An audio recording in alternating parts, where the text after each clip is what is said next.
Nope. How you going, all? So I'll say good day on behalf of Jay on his live. He's sitting in the background watching some paint dry. So I'm going to do a little show and tell. This is my latest little olive wood goblet. I'm sitting in the Kingston Community Store at the moment as a volunteer. It's where I sell a lot of my stuff. Sit here with a bowl full of tops sitting on the counter. And I made a couple of little ones. And they both work. Nice, very nice. Right. I'll go get it. All right. I was just contemplating. I'll just periodically go grab people's channels and chuck them in.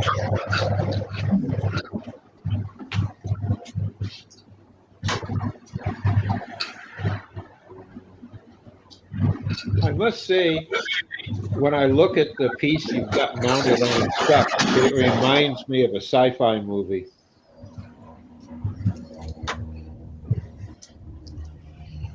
The green monster opens its mouth to eat the mug.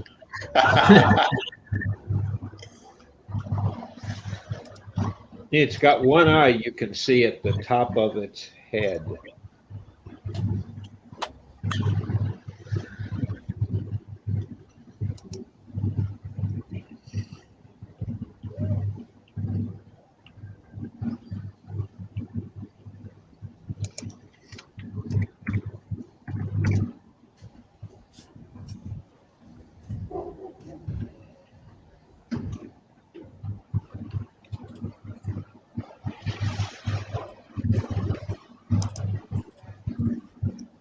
All right.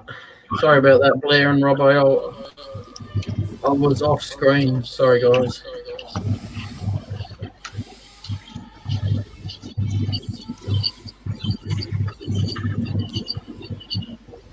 Sid.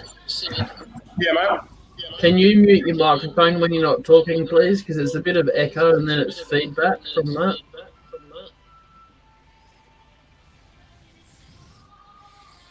Thank you. Thank you. You all right there, Robbo?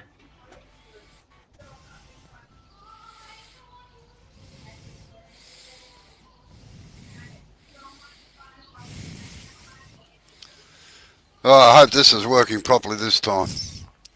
Yes. How you going? Except for ripping my hair out and yeah. Yeah. Computers. Oh yeah. Yeah.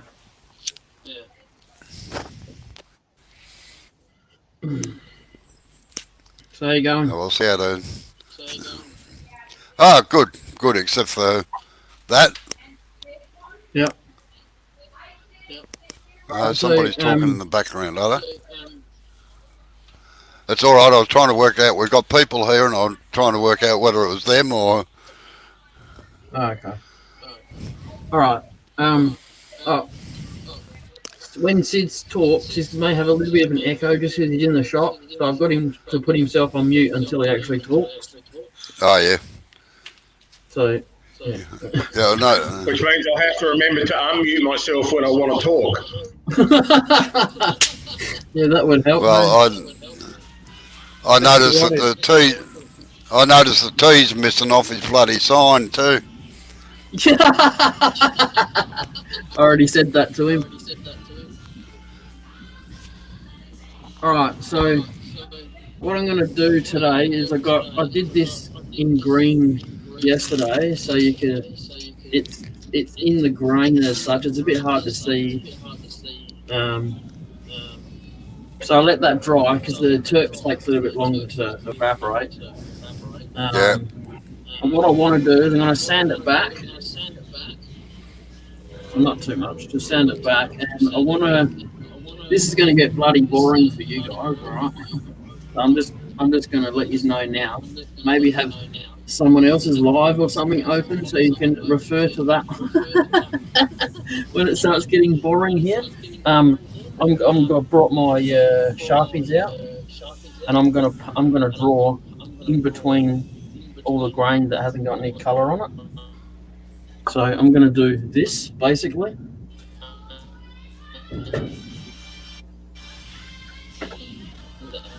That's what I'm gonna do. So where the green is basically where the pink is on this one. Yeah, I'm just gonna put red in between the green. So I'm pre-warning everyone. Like Robbo's got Do a you? job to do, so he can just get stuck into his lamps, but everyone else, sorry.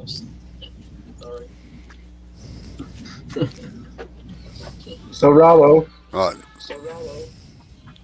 Yep. did you just watch Carl Jacobson's thing? No.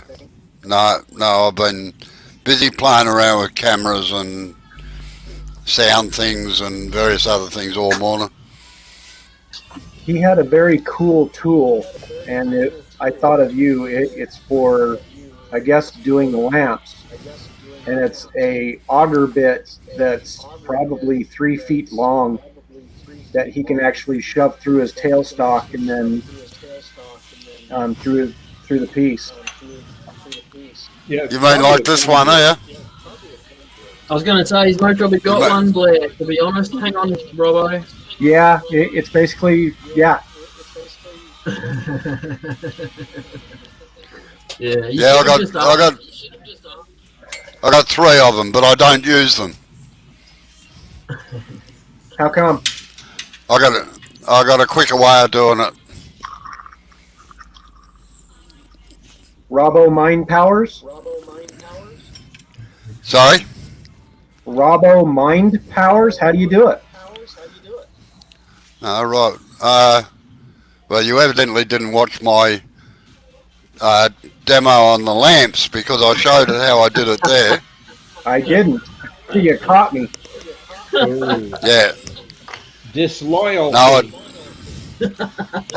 I drill in with a 10mm bit from each end, and then I use the long auger sometimes. But I've found out a quicker way of doing it. But you got to remember, I'm a production turner. I'm turning a 50 or 100 at a time, so everything's speed. All I do is put a long auger in the lathe, and I've got a set up for keeping them all central. I drill from each end and then just drill them straight through. Gotcha. Yep, time is money. Yep. Yeah, I have a gun drill that my grandfather left me. No one knew what it was at the estate and all that, except it was for me, and I was very happy to get it. Yeah, I must admit I'd like a gun drill too because the augers are very, very slow. The only thing I've had to do is he had his own fitting for the air, of which you can't buy anymore. G'day, Mark. How are you? So I had to put a standard air hose fitting on it. G'day, Mark. Yeah. What are you doing still awake? How you going, Mark? He got my text.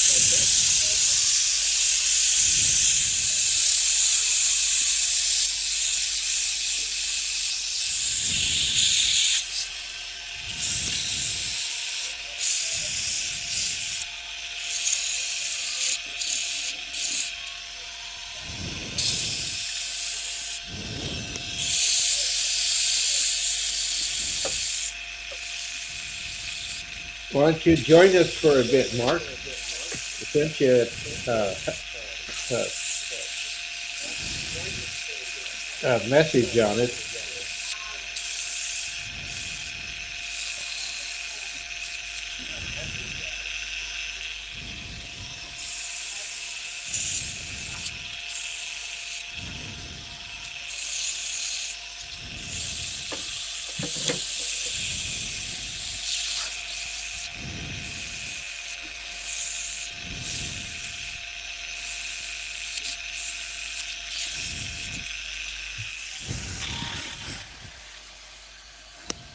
Well, you can still lay in bed and watch. Remember, everything's upside down in Australia anyway. So now it'll be sideways if you watch it laying in bed.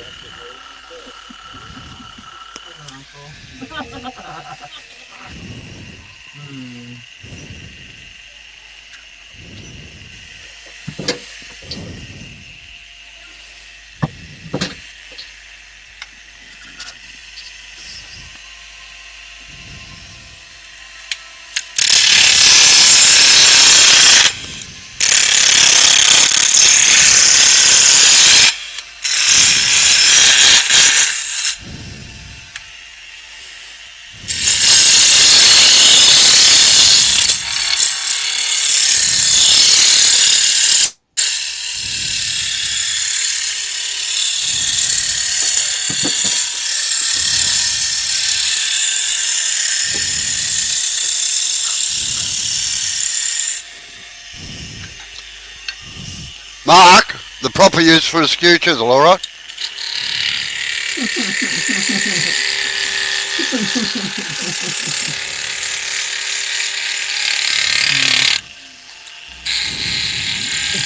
Love people using a skew.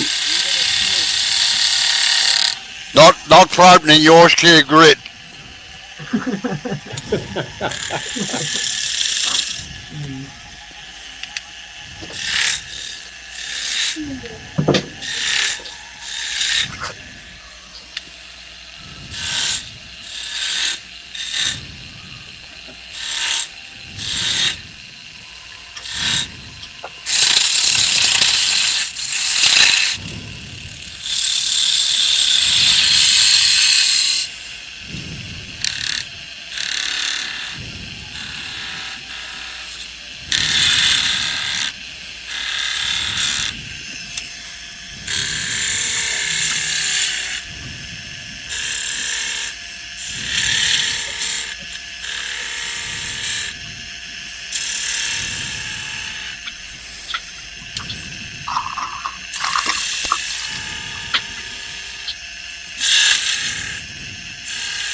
How you going, Marley? G'day, I'm sorry, I'm not watching the chat at the moment. Marley.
Now, Marley, this is what a skew chisel's used for, not opening cans, all right? Contrary to what your uncle tells you.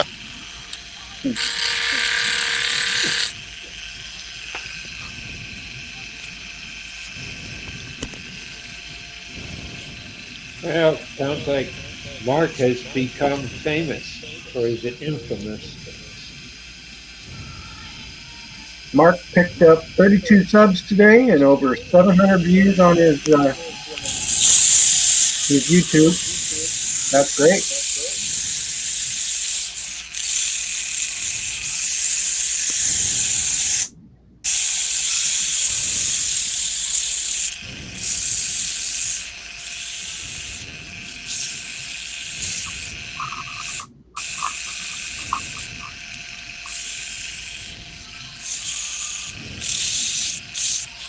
So, Mark, how did you celebrate?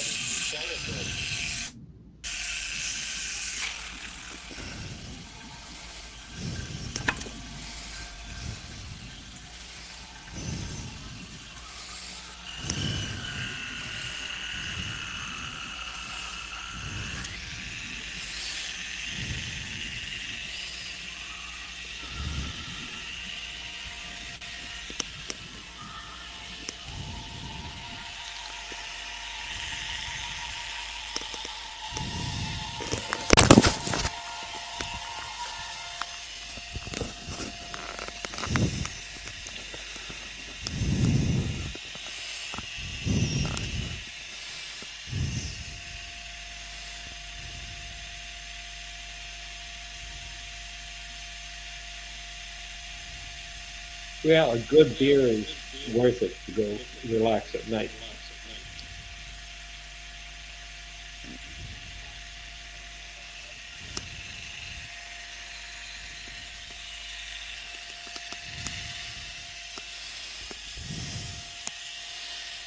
Hey ho, where you going to?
Got a question that came up that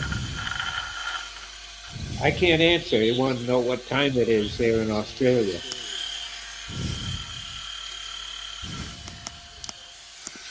1:35. Just after 1:33 in the Just after 1 afternoon. o'clock in South Australia.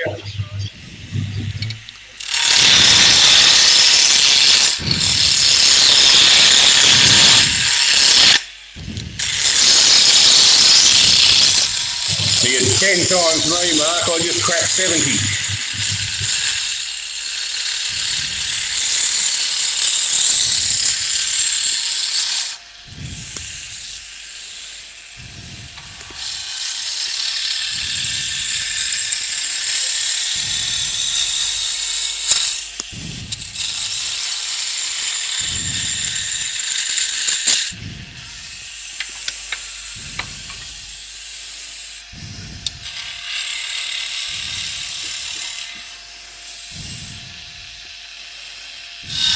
Well, here in the States, it's East Coast, it's 9:33.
Well, we'll catch you later.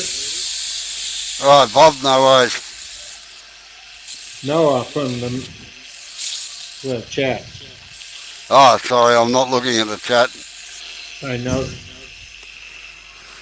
Mini Maker. Oh, yeah, see you later, Marley.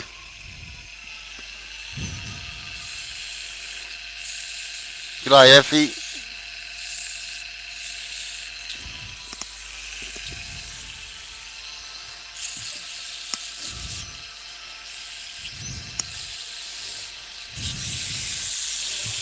Hi, Effie.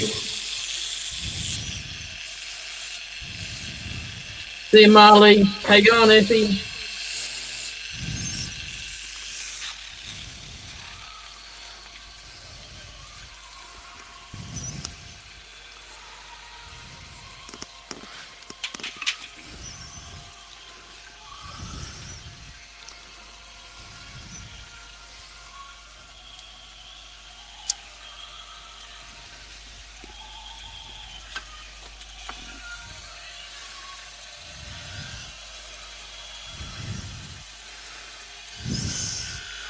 Jay, you're going to let Effie in?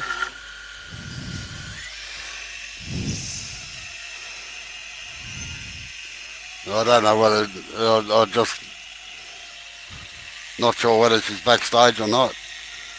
Well, it said I'm here. Yeah, No, she might. no, She might. no backstage. Oh, okay.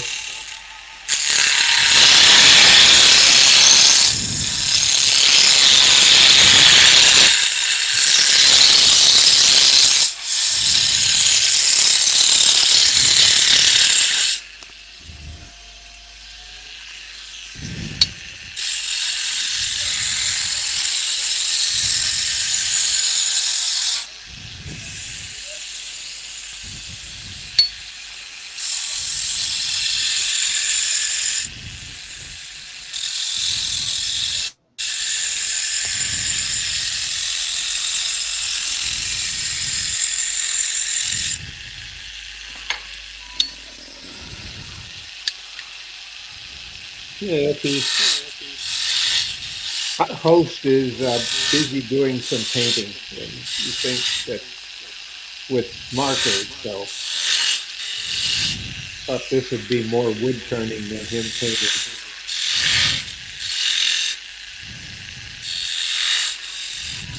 He's Robo making me jealous for him.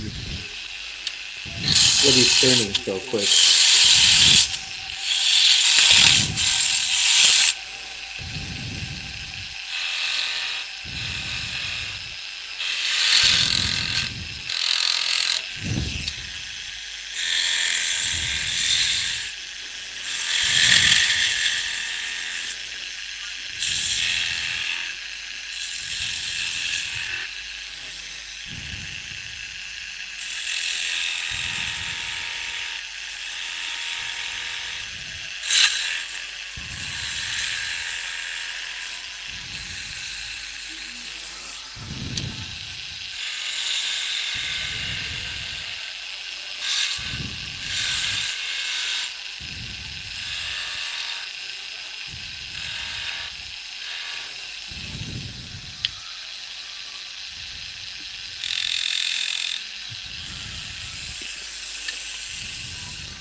Midnight Joker's in.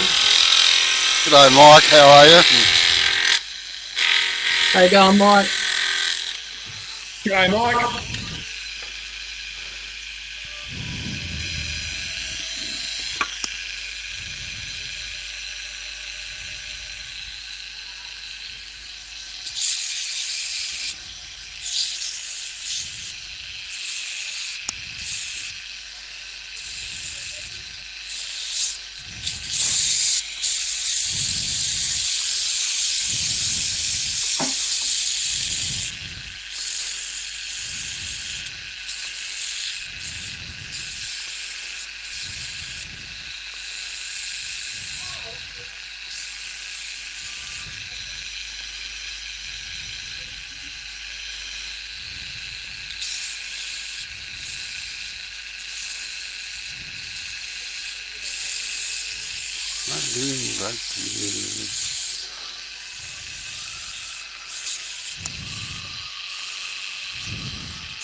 Exactly 4 minutes and 10 seconds. Now I'm getting slow in my old age.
How you going, Lewis?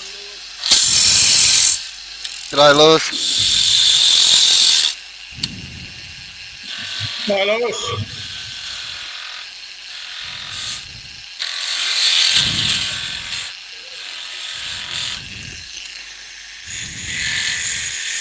Yeah, at present, Jay's busy doing some coloring that he thought would be boring. And of course, Robo's working. It's morning, and he must have had his morning tea, and he is all at it. I've even had my lunch. Oh, Yeah, it's 1:30, 1:45 in the afternoon, eh? okay.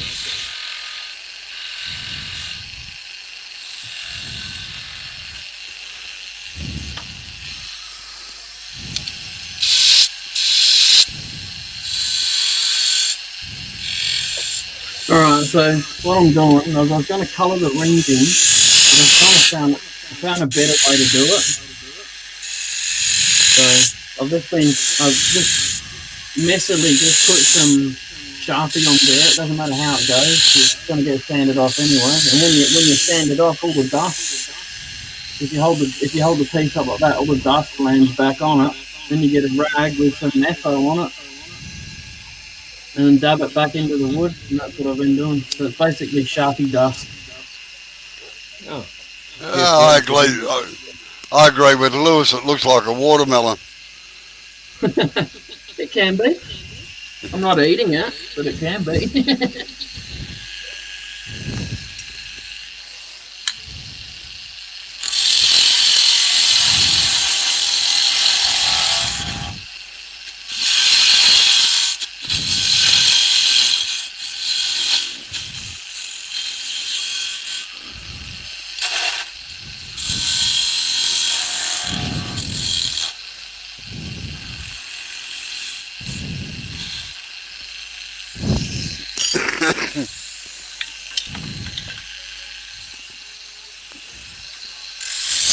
well, I wouldn't say that about him.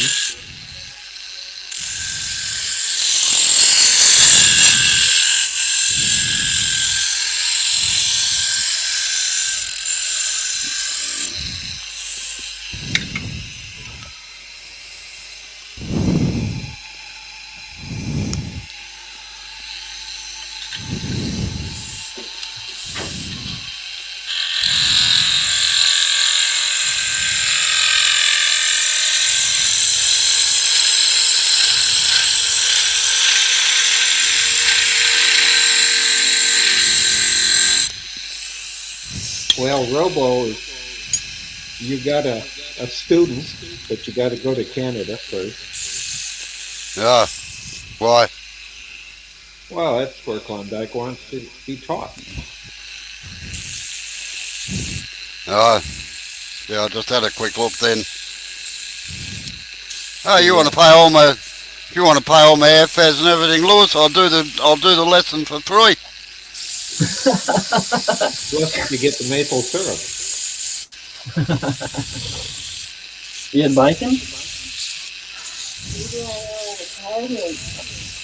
No, I lived with some Canadians for about 3 or 4 months, and geez, man, I tell you, I reckon I put on about 3 or 4 stone in that time because of their breakfasts. Yeah, it's like a British breakfast. Yeah, well, for somebody that doesn't eat breakfast, it was a bit much.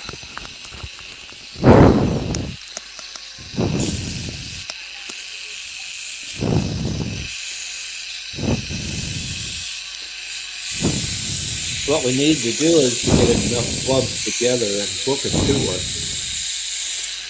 Robo could spend a few months touring clubs here in North America.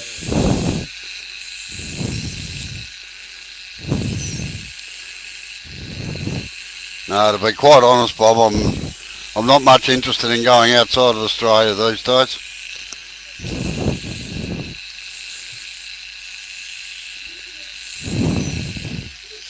Well, at least you can do the virtual club meetings like you do ours. That's right.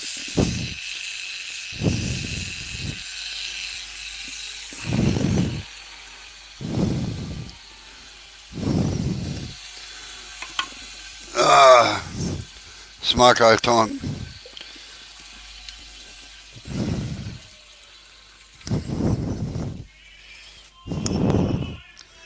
A stone is 14 pound. So about 7 kilos.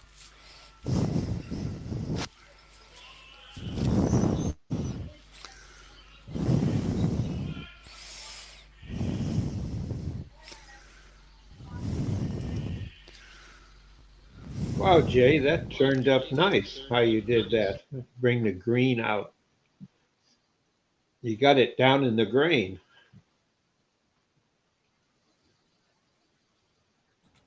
Yeah, something a little bit different and accidental, but at the same time. An artist never says accidental. Whoops, delete that. Yeah.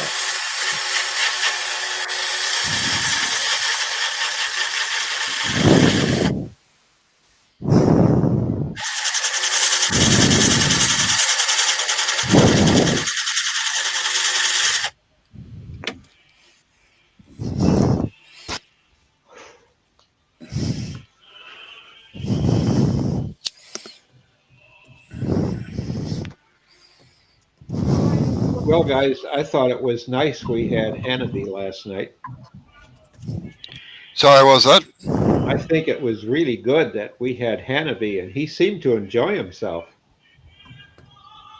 Oh, Yeah. yeah, Paul, yeah. He probably didn't know how to take us for a while.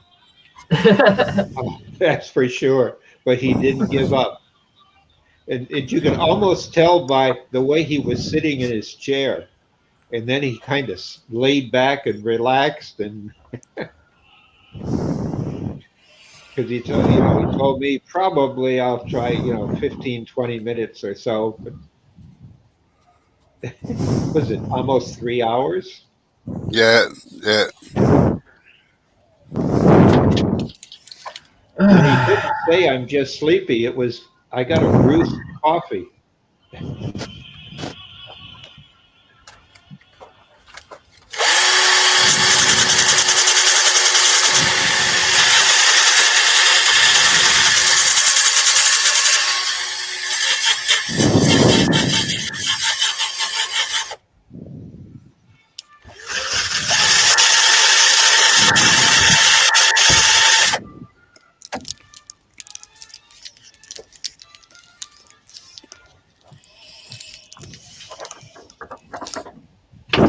Is the one thing about Hannity is the fact that he's highly respected among all the British turners because he keeps get re-electing for his position.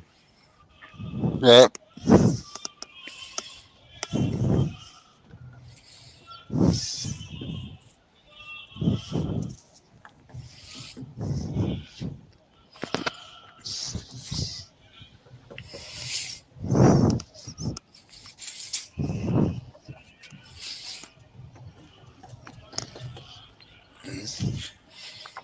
All right, see you later, Lewis.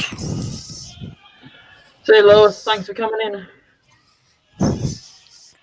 Catch you tomorrow, Lewis.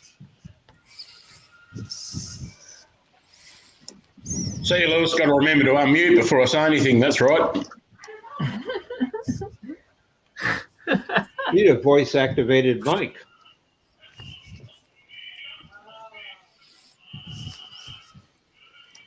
Yeah, no, the car's going past. I'll probably still activate it.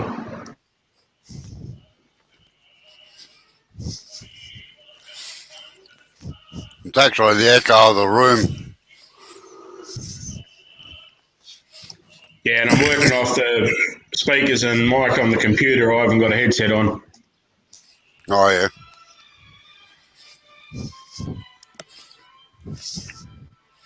You sell a lot today?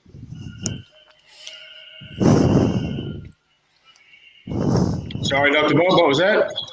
Did you sell a lot today at the store? Nah, it's been very quiet. Probably $20 in sales. Lucky I'm not getting paid wages.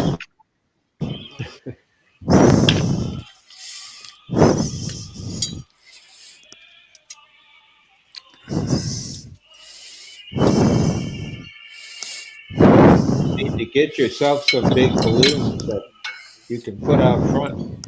A little bit of helium or hot air. There's plenty of hot air coming out of this YouTube channel, so I should be right. Yeah, I was No, waiting speak, for that answer. speak for yourself.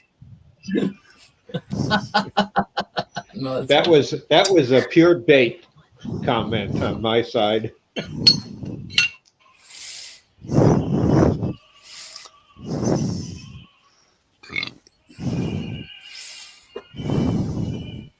oh, look at that. Wow, that's different. What? What I just did. Eh? Nothing. Nothing to see here. I think it was good the way you're bringing the red and the green out. No, I just killed them. What's in the center? It looks like a strawberry. Not a strawberry on this side.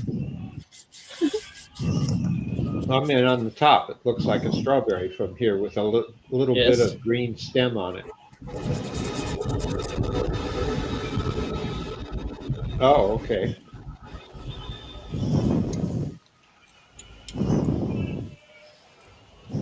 No, it doesn't matter anyway. I know what to do. I just thought I'd try something else.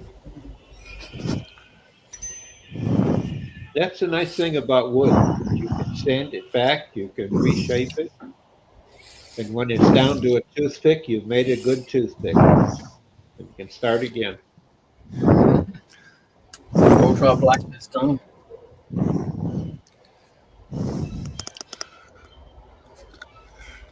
I'll be back in a couple of minutes. I'm just going to put the kettle on and go somewhere else. All right, go get some lunch, eh?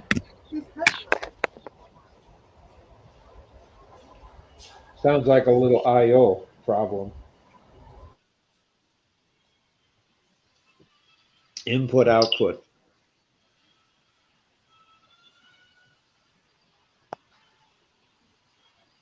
So, Jay, what have you been doing today?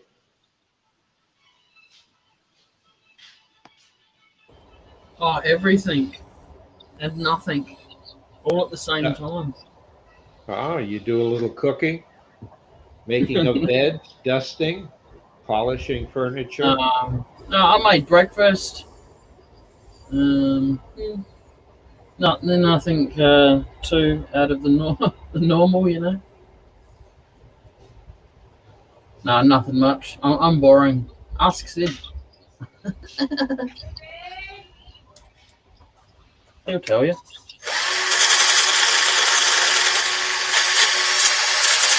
So I got up and fed all the animals and had breakfast and clicked on a couple of links from YouTube that Jay had sent me.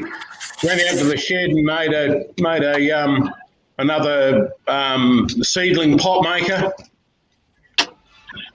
to go into the store. That's what I didn't show him a show and tell this morning, as a seedling pot maker. Yeah. Give me 2 seconds, I'll go and grab one. Yep. I know. That's what I thought you were going to do.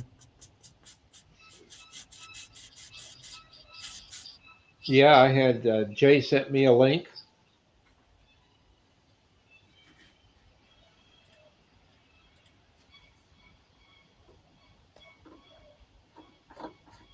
The unfortunate thing is I was in the class with Sydney Drozda, so I had you running on my phone and her on my tablet.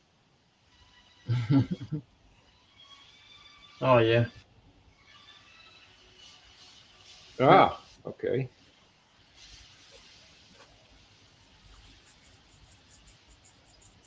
You're on mute again, Sid, by the way, because I seen your lips move. If you were trying to say something. Well, he's evidently talking about his work he made. Oh, yeah. Oh, yeah.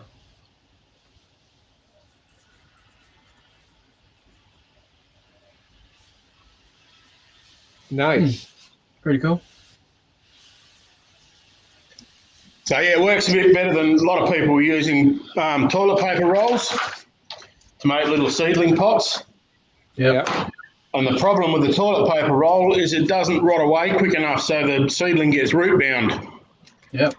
So this little dooflacky lets you form a little pot with a bottom in it out of a piece of newspaper. So I've put the instructions in with it. That's why it's packaged like that, not sitting on its own. Yep. Yeah. I sell them. They take me about 5 minutes to make, and I sell them for $12. It's all right. Not bad. But it doesn't come with pot seeds. What's that, Dr. Bob? It doesn't come with any pot seeds in a package. Nope. No, I keep them for myself. That's my cash crop.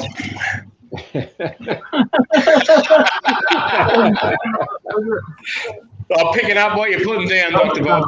Doesn't sound like non-smokers, that's for sure. That was just too good to let it go floating by.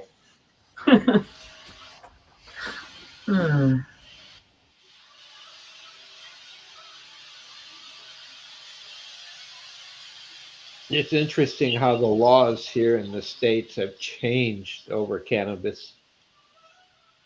Back during the pipeline era in Alaska in the 70s, it had been legal all along.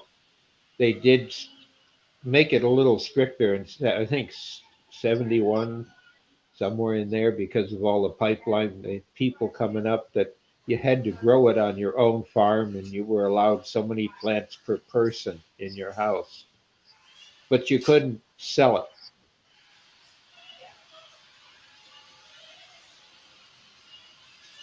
And now a lot of states have the law. It stopped a lot of coyotes, the crooks called coyotes. Yeah. We had that. You used to be able to grow. You used to be able to grow 9 here, and only get an on-the-spot fine. And if you behaved when they're there, they may actually shake some off and leave you some. Don't ask me how I know that. All right. Well, you're just a normal young man. Doesn't matter if you're upside down. And then, like, because they had a bit of there's a bank here called Bank SA, and they had a very large debt that they had to pay. So when that large debt was owed, we were allowed to have 9. When that large debt was paid, we were allowed to have 1. That's not fair. I wonder what paid for their debt. 1 per person? Yeah. 1 per household. Oh, no. Think of a family. Yeah, well, what so you do is you go to your neighbor and offer, I'll watch it and grow it. And share it with you. Nah. And then get your whole neighborhood involved. And too many fence jumpers around here. I'm going to buy a monitored security system next week or the week after because of the fence jumpers, you see. So, I have chili plants and capsicum plants and lots of herbs. None of them are of the cannabis variety. But I always get my fence jumped. Like, it's like a hobby for them, I think. you can't put barbed wire on top? No, man trap. Class as a man trap, and then I'll get done too. Oh. And then they can sue us as well, the people that injure themselves in my backyard. For breaking and entering, they can sue you? Yeah, if they hurt themselves. Oh, so you have to put a ladder up, and if they happen to fall on the ladder. Yep. Why don't you just turn the rungs for a ladder? You can say, well, I'm sorry, you're too heavy. That's why it broke. Put some balsa in there. Yeah, why not? And then you can sue them for breaking your ladder, too. Not only trespassing, but you broke the ladder you put up to help them trespass.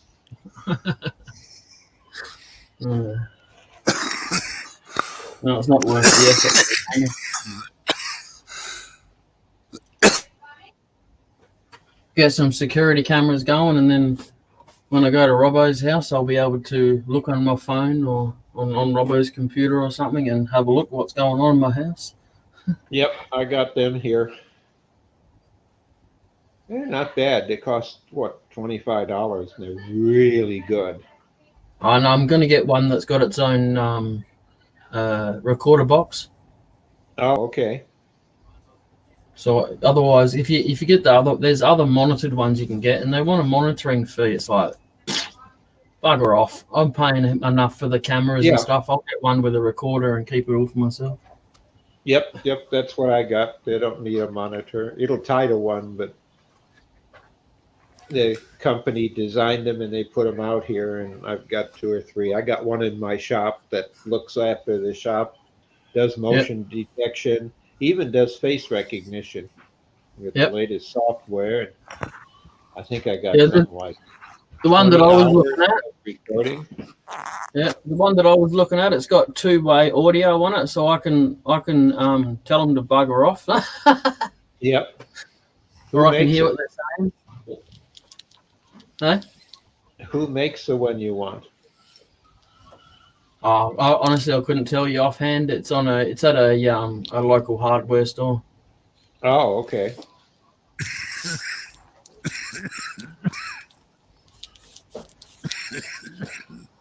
Yeah, the one I have, the ones here, I just plug into the local network, and they have Wi-Fi.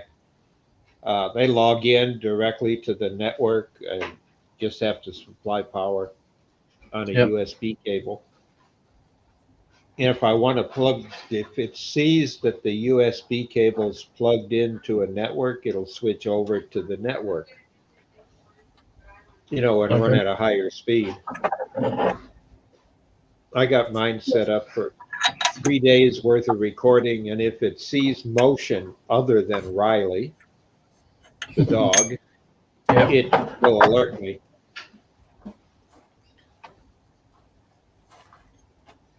Interesting.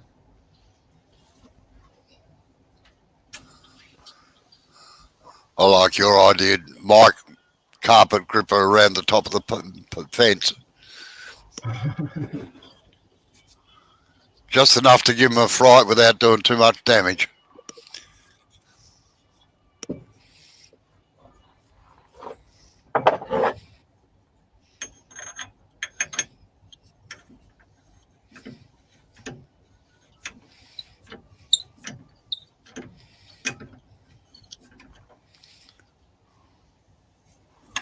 How many you got left, Robbo? Sorry? How many you got left?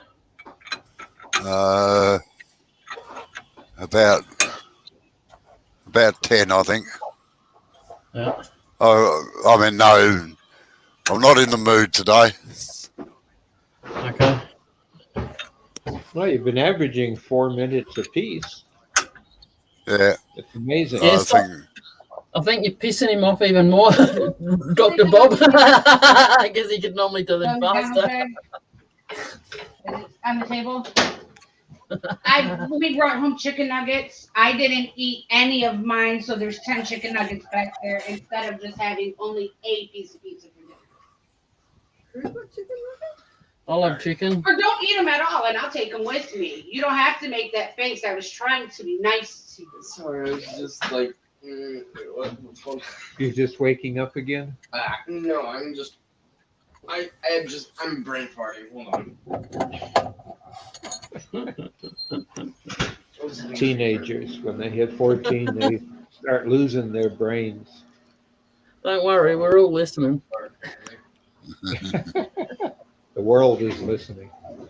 I'll have some of that chicken too, thanks. Okay.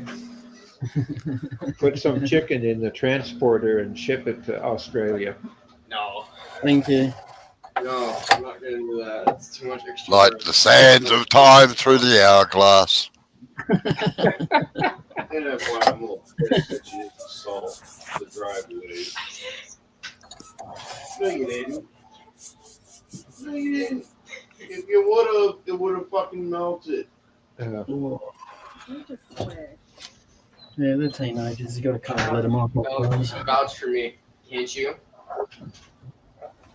You can vouch for me. I don't know where you put the salt. I just saw you take a little salt out.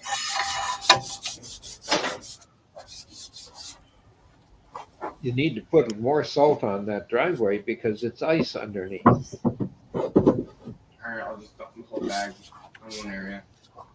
No, well, that might kill the grass in the summer, but it needs to have new grass. That's a problem also of living in an area where it's cold.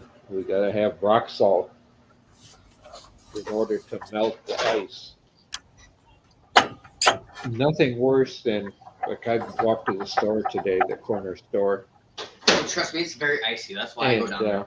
Like coating of snow on top of solid ice. Exactly. That's why you're not supposed to go down there. That's, it's a fall waiting for an accident. Yes. I cheat. I walk in the street. The city keeps the streets clean.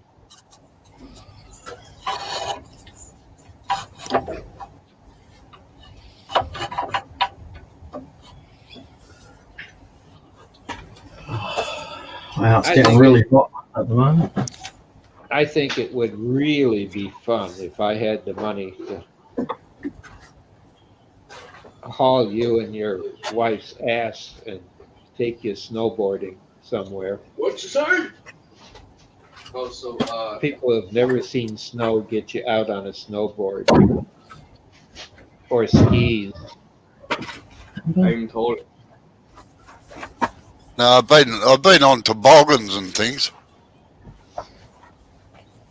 Oh yeah, toboggans are. I've tried skiing and nearly broke my bloody neck, so I thought that was a bad idea. Well, I got pretty good at it living out west, and then when I got to Alaska, it was just a way around in the winter. But that's a different ski. It's designed different. It still looks like a downhill ski, except it has metal edges all the way around it, and the binding is a little different.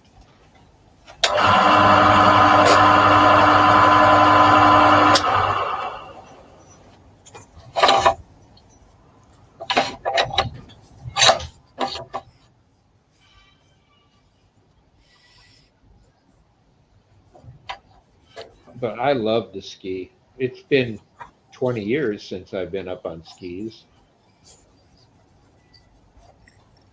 We've got friends that go away every winter to go skiing. That's their idea of a holiday. Good luck to them. Well, for the gentleman type, like you, Robo, I would put you on teach you how to handle a dog team and let you go out if in the cold with it'd be warm enough, get you a good Alaskan parka and the warm boots and pants, and just take a dog team through the wilderness. So it's just on the trails where you can't hear anything except the dogs barking as they go through the snow at night, and the snow being lit up by the moon. No, I'd come back looking like Shackleton, I reckon.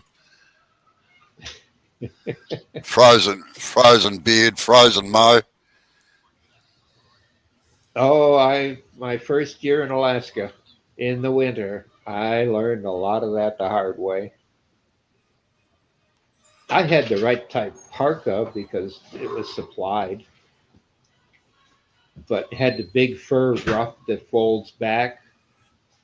Yeah. And it was a heavy parka, had an inner coat that you fastened in and zipped up, and then there was the outer heavy coat. And the reason being is that you can unzip the outer coat a little bit to let air in between the layers. And But that fur parka, I kept keeping it back, and I remember I was so embarrassed. I had him hurrying to get to a meeting, and my nose was running, and I rubbed my nose with the side of my hand. You know, I couldn't get to. I had a gloves on, and I couldn't get to a handkerchief, so I cheated. And then all of a sudden, I hit into this meeting, and it was a staff meeting that I had to attend, and the people there, several of them, they've been there for years, just looked and they laughed their heads off. First time in the cold, Dr. Bob? You're not used to it being cold, are you? And, I'm trying to think, how would they know? Well, yeah, I come over with uh, Bill Conklin. He loaned me a sled and he's teaching me how to handle a team. Oh, yeah, we know that, but you just don't know how to handle the cold. I didn't know what they were talking about, and they just kept laughing. And they're my peers, different department chairmen at the Ryberg Library, their University of Alaska Fairbanks. Then it came time for lunch, and I hit the restroom, and I looked up in a mirror, and half my mustache was gone. It broke off. Yeah. For me, rubbing my like this, the ice on it just broke off. I had to shave it off. I had let it grow back because I had no idea. And later on, we pulled that gag on a lot of people, newbies, or Chichaco, as it is in Athabasca, which was the local language of the Athabascan natives. But it never broke off my mustache and never felt it. It was so cold. Uh, But the big fur ruff is supposed to fold out, and it's not for looks. You fold it out so the fur is on the inside, and the moisture from your breath keeps that fur hood part, or the tunnel they call it, tube, it keeps the warm air in. So you don't end up with that. You don't end up with facial frostbite. You don't want to wear a mask or anything because you can't see. So the Eskimo, that's standard in the Aleut and the Tlingit, the different tribe people races. Eskimo is a race all by itself, but the different tribes and then the Eskimo, they all do it for that reason. It's just understood. And once you get up there, you understand if you got a beard, you don't go wiping it with your hand because it'll break off. And you won't feel it.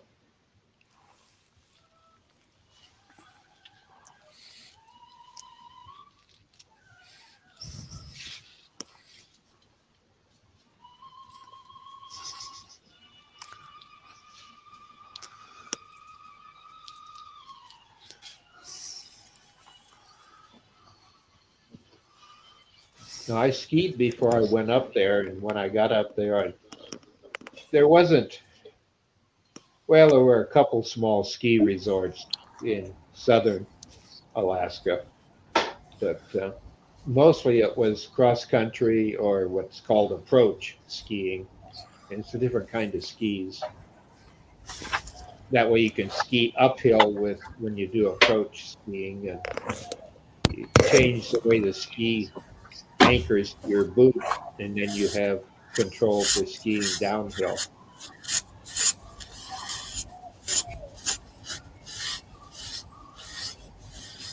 And all skis have metal edges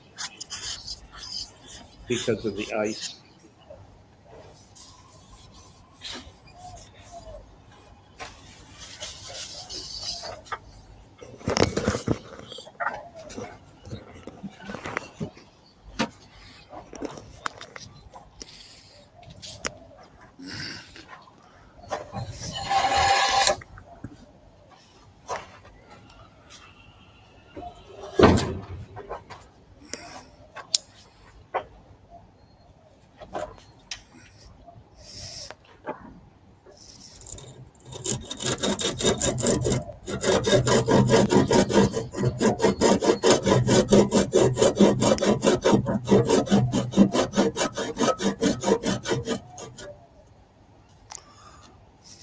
We've warmed up since I was out. It's warmed up to 28. It's supposed to be dropping down to 10 tonight. Yeah, we've got fairly warm weather here at the moment. It's up around the 26, 27. Yeah. And 33 or something tomorrow it's going to be.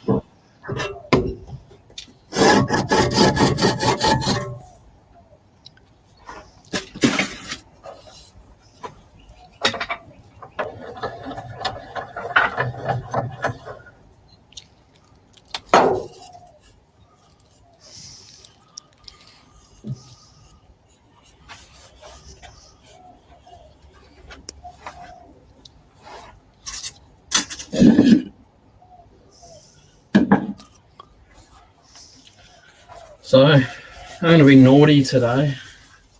What? I'm going to return a bowl.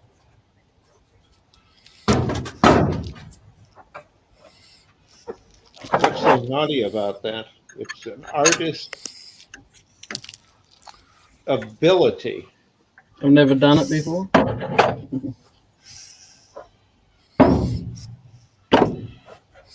What are you going to turn it into? A thinner bowl, because it's just a fat, chunky, like the person that turned it. You know? Well, a lot of bowls are double turned because they're too big. You'll have to let them dry a bit and then you return them because they change shape. Have you got enough on that one flat side? Yeah, it's so good.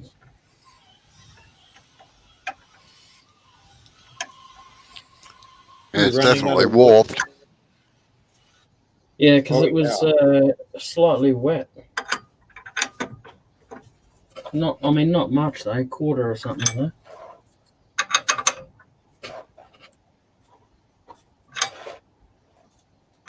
What's your humidity on an average like? Oh, sorry, what was that? What is the humidity there on an average? Does it vary by season? Yeah, definitely. In the summertime, it's day by day.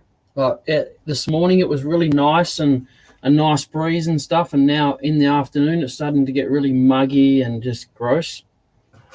Is that because of the lack of the breeze, or is it a front? Yeah. The breeze dies pretty quickly with South Australian heat. How far are you from a water mass? I've got the wetlands about maybe 5 k's away or something like that. Oh, that's where you get your humidity from? I'm actually not too sure. There's a bit of a Mediterranean climate, South Australia, so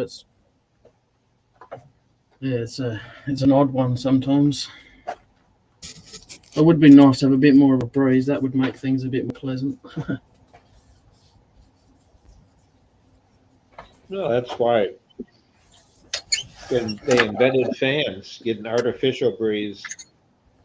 Yeah. But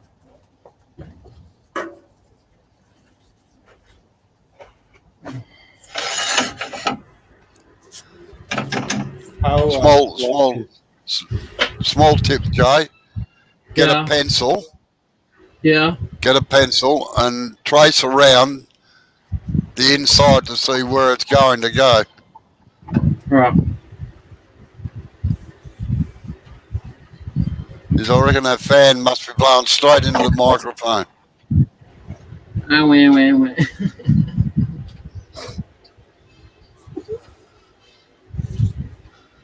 Jay, how long has your family been in Alaska, or not Alaska, but Australia? How long have they been in Australia? Did you say, sorry, Dr. Bob? Yeah, your family. Well, my dad's side of the family came over on the boat, like the 10-pound pong. Isn't that what they're called, Sid? Yep. Yeah, came over on. That's why we just call it. Came over on the boat. Other than that, I have no idea because I could be living next to him and I wouldn't know it. So, anyway, my mum's side, my nana's side, on my mum's family came over with Captain Cook. Oh, a founder. And I think my grandfather's side would have been on the other boat. On the criminal one, I would assume. They were a mixture of Ireland and Scottish breed, you know. So I'm sure they came over on the wrong boat.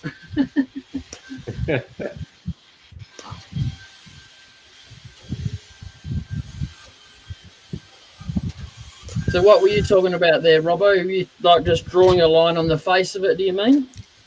Yeah, put the pencil on the tool rest. Because sometimes they warp that far that you end up with nothing on one side. Yeah, which is most probably what's going to happen here anyway because of that cut. Yeah, well, if you get a pencil and just mark it, then you know where it's going. On the face of it.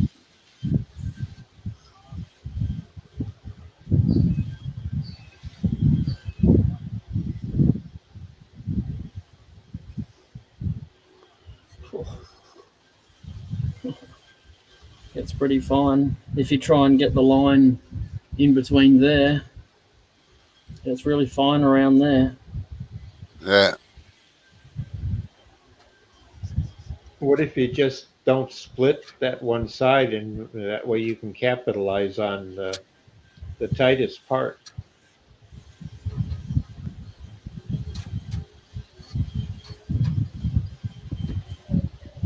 Like if I go halfway out, can you see that line there? Yeah. If I go halfway out, it quite like a little bit of the circle top of the circle gets cut off there. But if I go to this one in here, it may just get saved, but also it might just go and flick out because Yeah. being thin.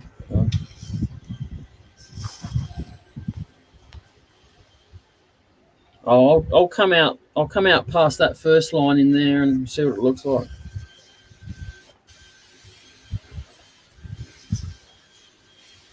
How deep have you got to go? If you had to go deeper. Oh, this one should be about halfway. Oh.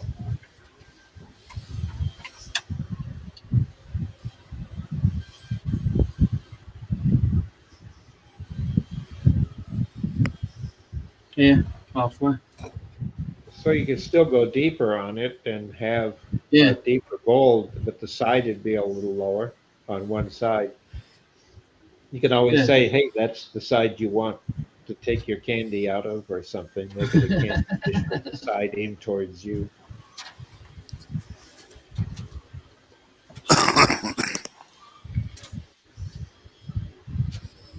It is pretty wood. Did you watch that glass blower, Jay, or not? Yeah, that was wicked. I love glass blowing. Yeah, that was fantastic, I reckon, and a good commentary too. Very well done. Yeah, I'll definitely be watching their lives on Tuesday, that's for sure. I think it'll be night time for us, but either way. Yeah.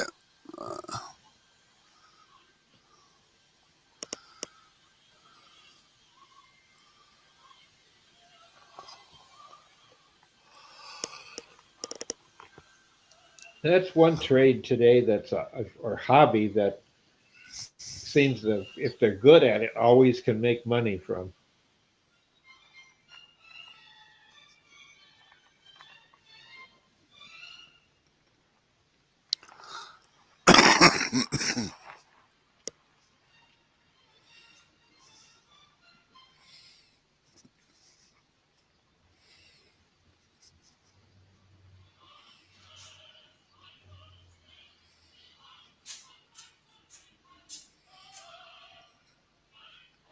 Robo, did you always start out to be a wood turner, or has that been a hobby turned profit?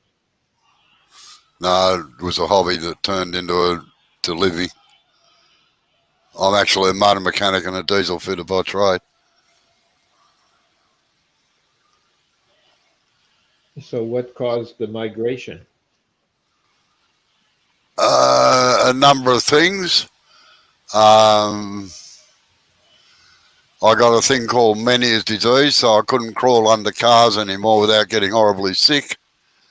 When I stood up, I was faced with a $40,000 refit to get all the computer equipment for all the new vehicles that were coming out. And the worst part was I was faced with going back to school for about a week every 3 months to learn about all the new equipment that was coming out on cars. And to be quite honest, I figured I just didn't want to learn any more. And I've always said that if you don't want to learn anything, then you shouldn't be doing it anymore. So I took a 3 month holiday, put a manager in the business that I had. And when I got home, he made an offer for the business that I couldn't refuse, so I sold it to him.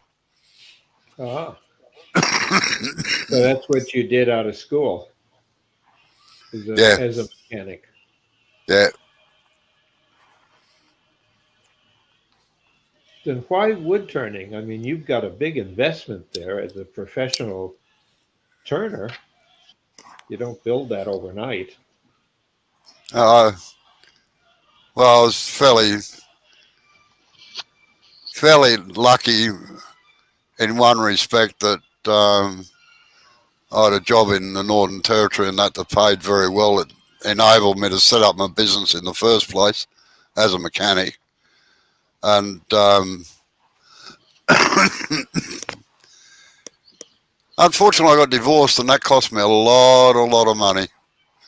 And my second wife and I had to start out. We virtually started with nothing 40 years ago, and it just been built up since then by buying second-hand equipment. I've only ever bought about 2 new lathes in my whole life.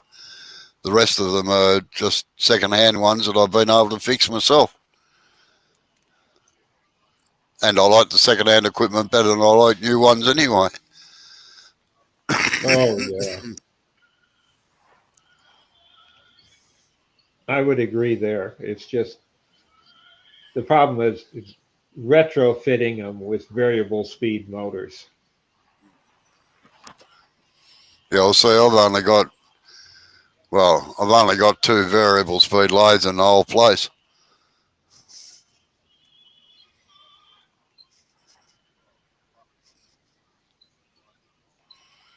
And one of them's not a true variable speed. It doesn't go down to zero or anything like that. It's a variable speed on a constant torque motor. So Yeah, mine's that way. But I can reprogram the controller to do it. But below a certain RPM, there's just not enough torque to do anything. yeah, well, that's why I don't like variable speeds. Doesn't matter. There's only one variable speed lathe I've never been able to pull up at the speed I work at or the pressure I work at. So I just don't use them.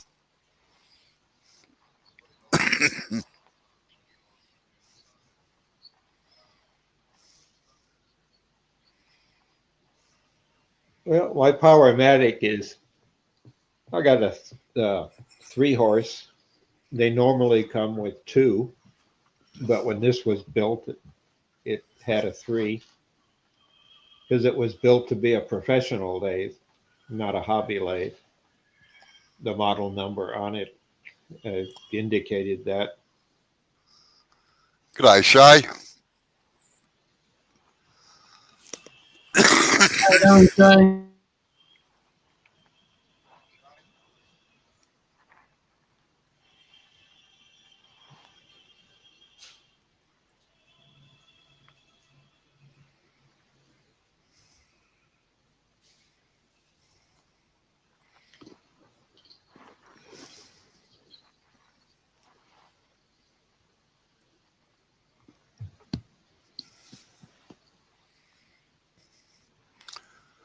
Yeah, we got Midnight Joker and Midnight Scroll Her.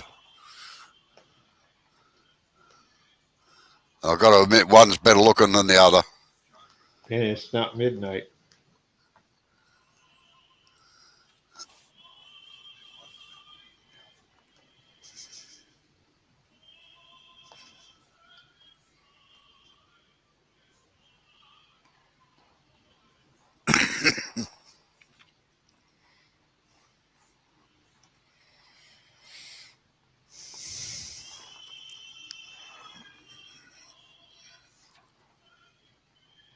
Looks like Sid's got a customer.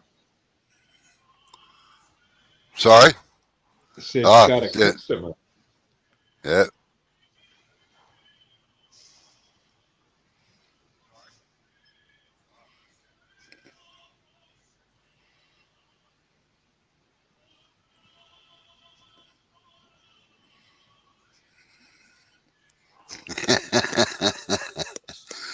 Why did I know I'd get that response from you, Mike?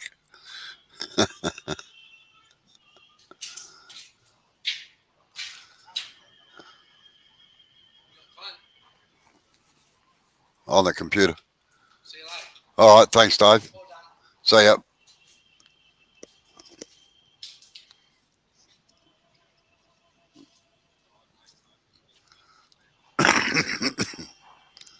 I don't want to hurt your feelings, Mike, but I wasn't referring to you. I'm sorry.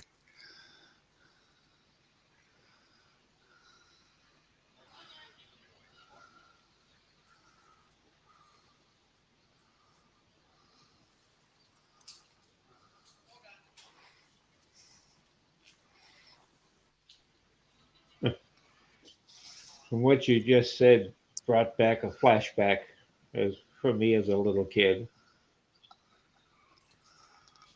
The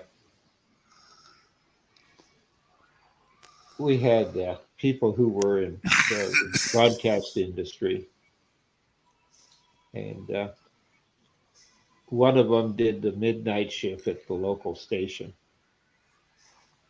and we always used to joke that being the midnight stalker, the midnight this, midnight that, and then they started coming on with the radio shows that went by the same names.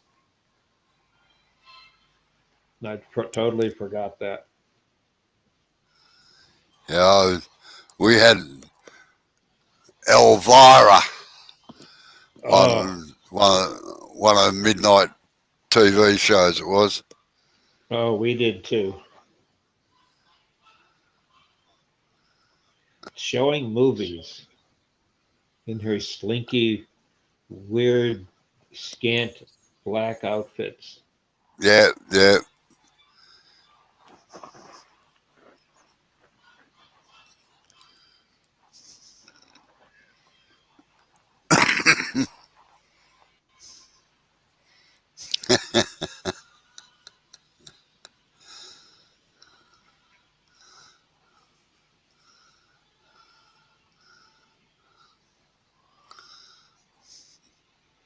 As a kid, Robo, did you hear one of the replays of the H.G. Wells War of the Worlds? Oh, yeah. I've seen it a number of times since. Yeah, not the movie, but the radio show. Yeah, radio We'd show. listen to it in the dark we had the lights off and because it was late enough when it came on the H.G. Wells show, of course, and they kept saying the show was being interrupted. Yeah. But we had a neighbor that was an alcoholic, and he listened to the nightly program, but of course, the way it was presented, it was presented. There was a regular program that was supposed to come on, and it's like they interrupted the program to do the H.G. Wells program or the story and play it. And they never said during it that it was phony. It was Wells himself at the end explained that what kind of program it was, but our neighbor thought it was real. and was outside screaming up and down the streets, trying to tell people to get out and hide because the Martians were coming. But he was an alcoholic, and No, no one well, believed him. when it was first broadcast, they did warn people that it was a story, nothing else, but it Yes. still caused massive chaos in some cities, that's for sure. Not in Australia. Australians just shrugged their shoulders and said, "Oh yeah, rightio, bring it on, baby." Probably glad they're taking out New York and New Jersey. That's what Probably. they deserve. But no, yes, Mike, there was an Elvira, I think, as well on MTV, but we had a couple of midnight TV shows here. We had one, Hal Todd's Movie House was another one that we had here, and he used to show the old films in the original format, including news broadcasts and matinee format with serials and everything. It was very, very good, actually. Like being in a picture theatre, it was. Yep, that's what we had in Detroit too as a kid in the 50s. Oh no, this was in the 70s and 80s, so they'd gone back to the format. He did it for about 2 or 3 years, though. But I thoroughly enjoyed it. Problem was, I'd seen a lot of the black and white films that he showed. Yeah. Yeah, I've seen the flashback shows or the like that as reruns, but I remember the original ones. I'm just an old fart. The only thing, we didn't get a TV until I was 10 years old.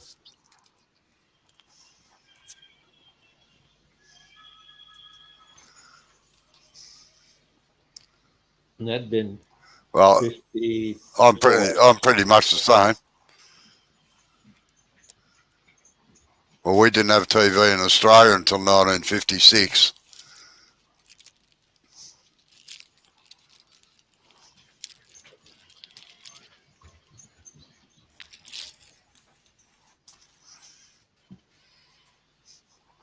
And I think the only reason we got it was because we had the Olympics in 1956, and they wanted to make sure they could broadcast on TV.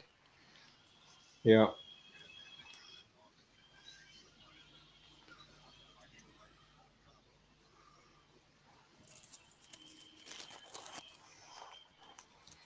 Angle your tool rest in a little bit, Jay.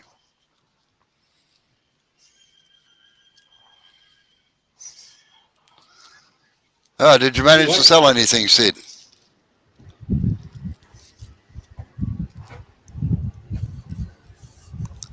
That was you got to turn your mic on, Sid, if you're trying to talk. No, maybe not. I was just trying to get that little bit in the middle, Robbo. That little Sid, tiny we bit. can't hear you. Yeah. So,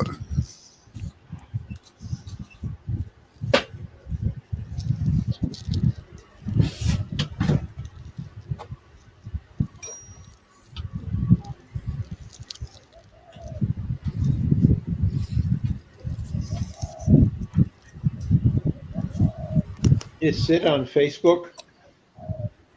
Yes. yes, he is.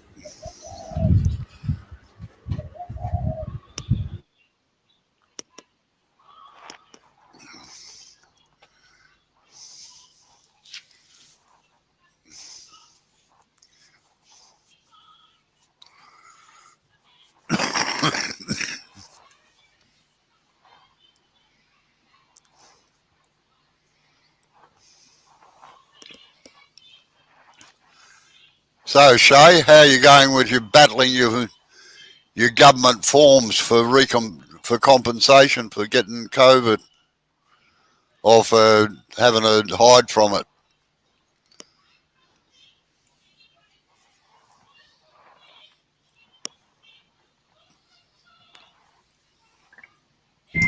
Hi, Shay and Mike. Didn't see you duck in. I was preoccupied. Yeah, did you manage to sell anything, Sid?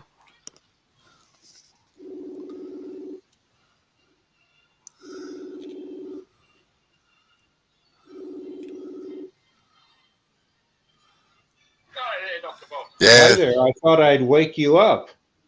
It's easier to call you on the phone than to. Isn't this a crazy world? It's a worry. Hey, you're in the box up there.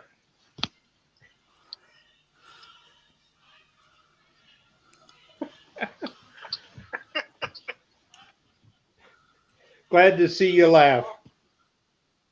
Oh, I laugh a lot. No point you don't get out alive. Yeah, how true. Well, I'll let you get you back to what you're doing. We were talking to you and you wouldn't unmute your mic, so I had to call you from the other half of the world, thousands of miles away, to unmute your mic. I had a couple of customers walking around the stock, so I had the volume down. Oh, it's muted too. Right. Gotcha. I'll see you later in the corner.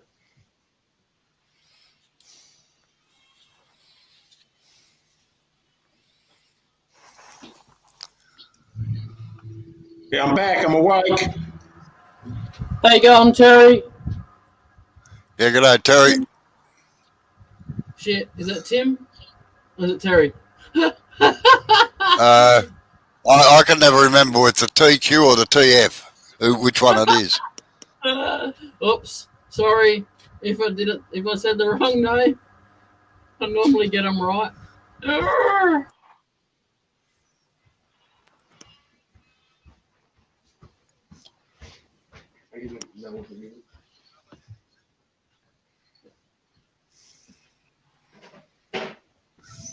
I had the mic muted, Jay, when I said it, but when you said you were going to return the bowl, I asked whether you were going to give it back or you were going to turn it again.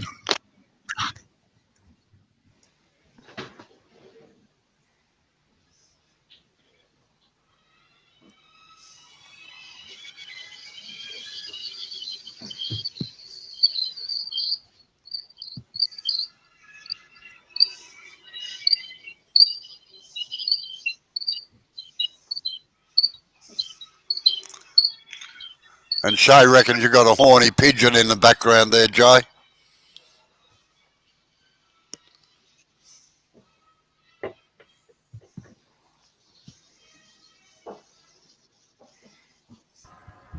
That's just an average sound of a pigeon, but if that's what you want to think it is, Shay.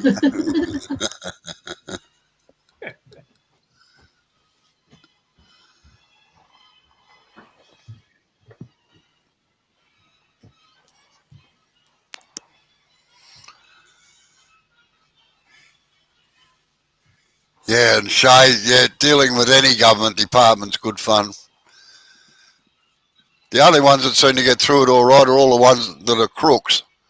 Like, there's a big inquiry going on out here at the moment because apparently they've been paying dead people and prisoners that weren't entitled to anything.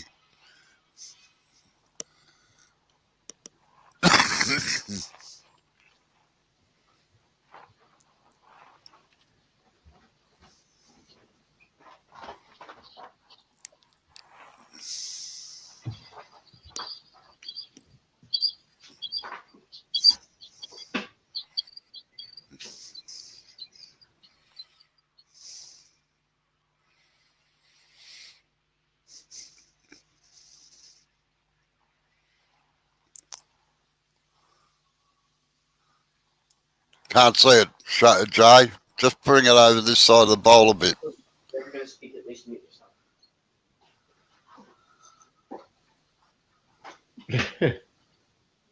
Ah, very good.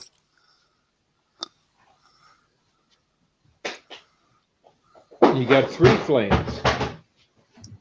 Yeah, nice. Yeah. Yeah,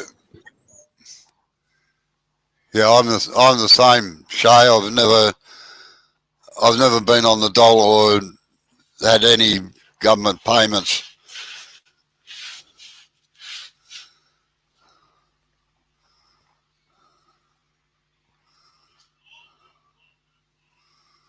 And as I say, I'm either too old, too young, too rich, too poor, got too many assets, or not enough to get anything anyway. So,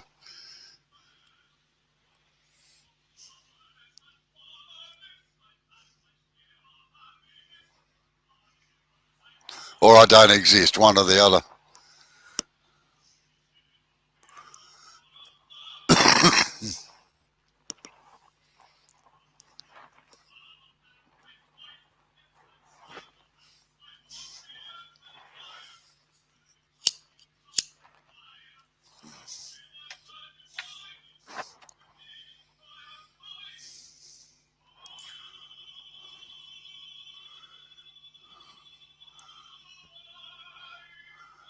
I like the multiple adjustments on your camera, Jay. Just shift the tape around a bit. Yeah, it looked like an earthquake. I know it wasn't me drinking because I'm sitting down. If you're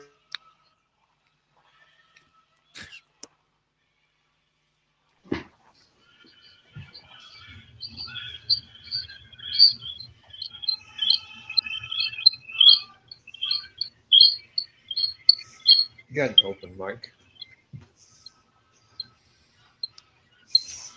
Yeah, I actually saw that, Shay.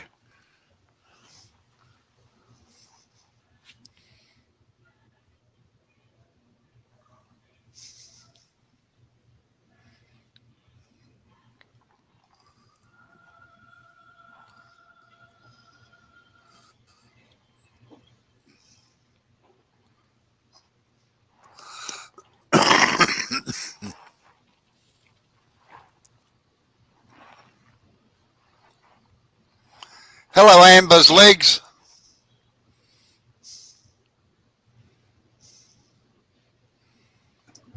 Hello, Amber. Oh, hello, goodbye. She's like, hello, goodbye. She's out of here. I've been out here all day. Where I'm going?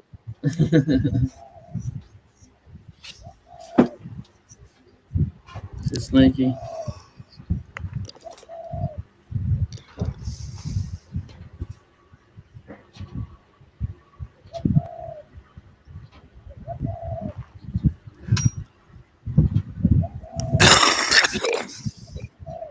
There's that horny pigeon in the background again.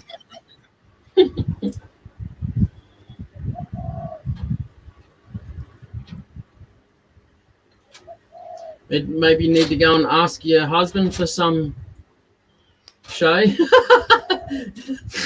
If you think that sounds like a horny pigeon.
Robo, when is Jay coming down to visit you?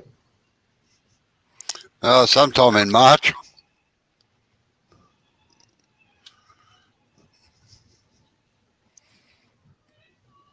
So next month sometime.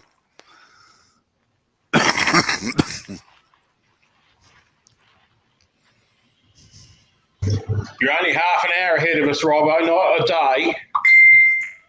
Oh, I know that. No, I know it's not the end of the month yet, but it's close enough. The way I'm feeling, the year's half over.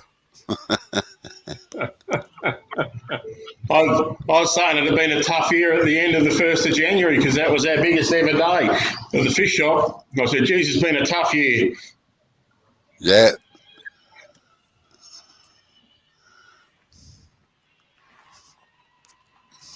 How's your fish shop going?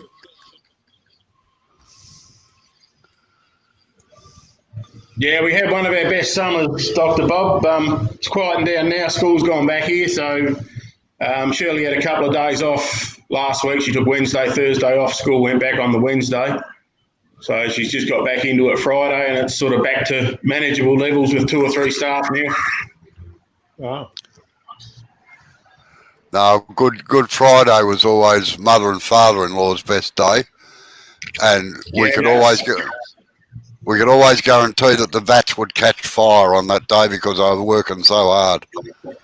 Yeah, we had so Easter, the 4-day block of Easter is our best 4-day block for the year usually, but individual days it's either Boxing Day or New Year's Day.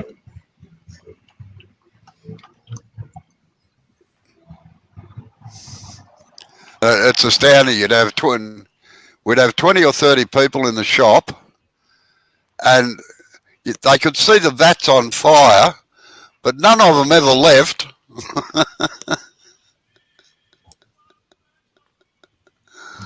Occupational hazard.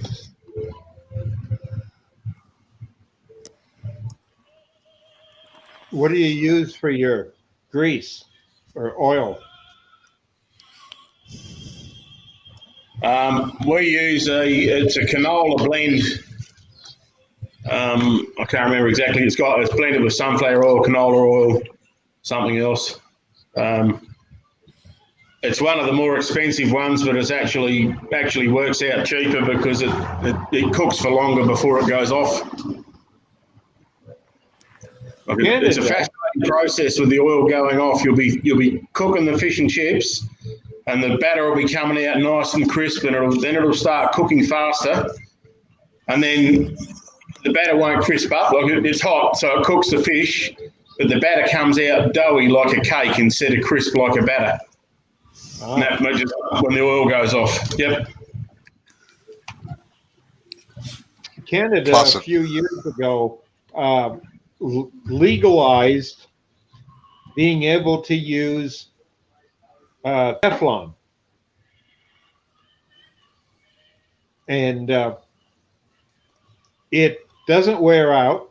You can go from fish to burgers, back and forth. It doesn't matter because it will not hold a flavor, period. But it takes very expensive filtering devices, and it starts to burn at a little under 1,000 degrees, so it's cut down fires. And years ago, McDonald's started with, it hasn't caught on here in the States, very big, but I've had some places that use it because it's expensive, but you don't have to change it. You just have to keep adding a little. But once you equip with it, the filtration system is a little expensive, but its lifespan is like 4 years or 5 years of cooking, so it makes up for it. But people don't want to know you cook their food, burgers, French fries in Teflon.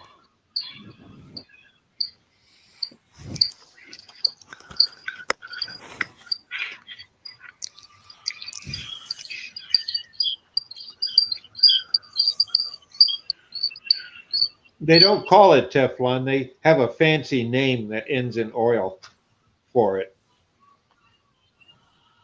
I must admit I've never heard of it out here. Yeah.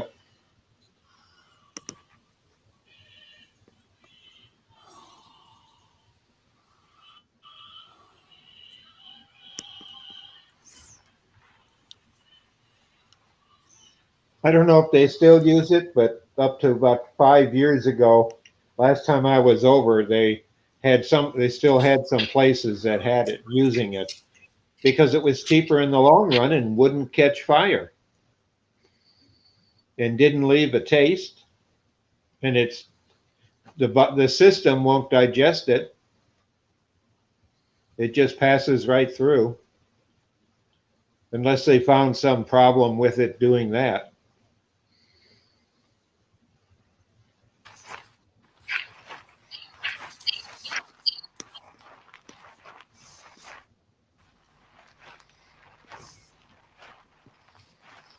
Looking good there, Jay.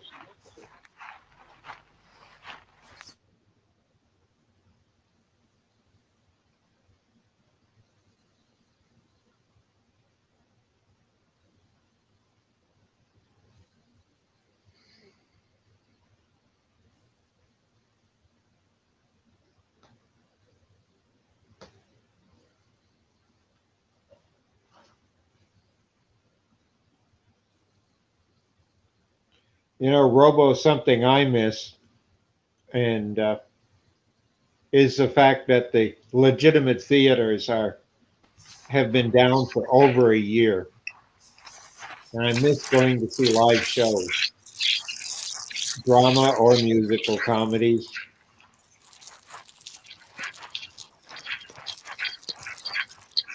I must admit I don't go out much these days, mainly because I can't hear them. It's just as well I know most of the words to most of them. Well, here by law, they have to have the equipment for hearing assist, and it's all wireless, and they can't charge for it. It falls under the ADA, American Disabilities Act.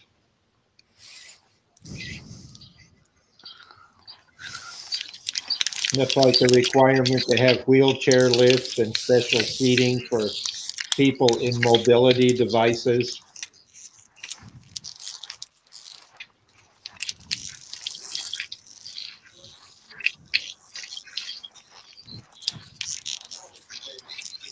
They got seats, some of the local theaters, even standard movie theaters, where people that have a scooter can drive in and park their scooter in the theater at certain places. It's not necessarily down front with your nose up against the screen.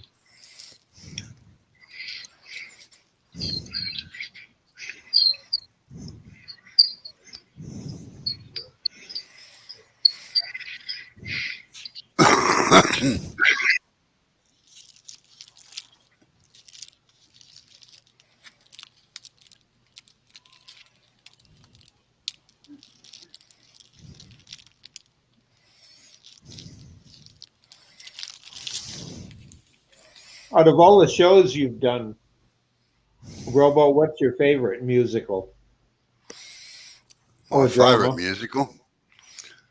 My favourite musical would probably have to be,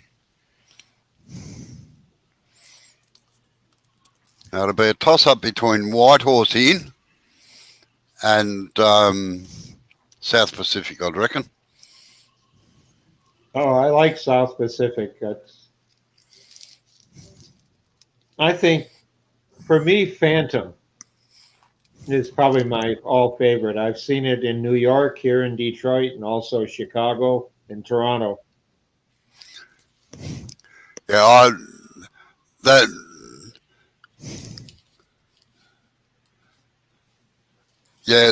Phantom of the Opera, and also Les Miserables. Yes, would have to be up there as well, I'd reckon. Mainly for the scenery and stuff in Les Miserables and the Phantom as well. Particularly the boat scene in the Phantom. Yes. It takes a lot of work to do it on a stage. I was never involved stage-wise with either of those two. They came out after I'd given it away.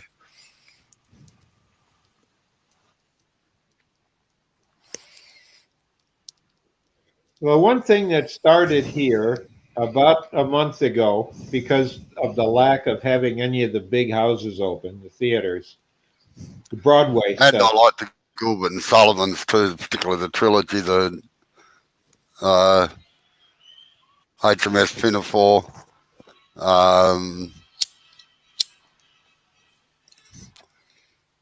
HMS Pinafore, Mikado, and what's the other one? I'll think of it in a minute.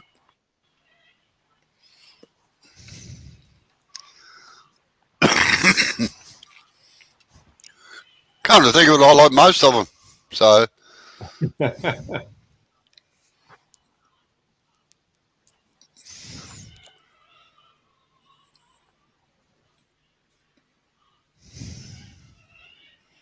Now, the Broadway people, since they're really hurting, they've put together a online Broadway site, and it's just you have to access it not any other way other than through a browser, and it's like Broadway Online, and they're adding to it shows that have been done uh, in film style or TV style too, but with a live theater audience in major theaters. And they're running them, and some of them are excellent. I just saw one that the other day. When I saw that, it was to me well worth the $5 a month. But they did Miss Saigon, which was a full theater presentation caught on film, multi-camera, not amateur, and edited. Uh, and they also had Showboat, and that's Showboat's something that I like. I think the music on it is fantastic.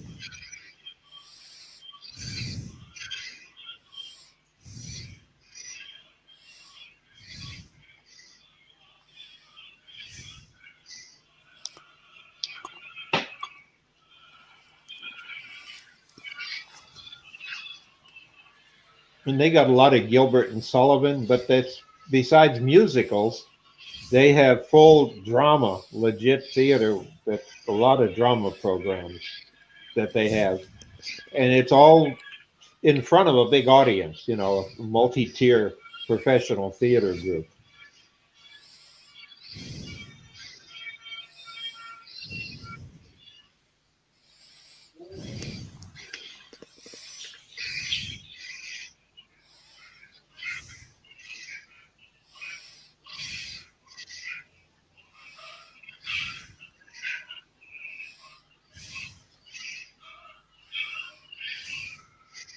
And when asked during one of the interviews, I heard that they were talking about this. I caught it on I can't well online, but I was listening to one of the music stations online, and they were talking about it because they have a program on the music station about legit theater, and it caught my eye when I watched the freebie, my pick when I wanted to sign up, and they give you a free show. And it's like being there, especially if you put it on TV with surround sound, because they record it with surround sound.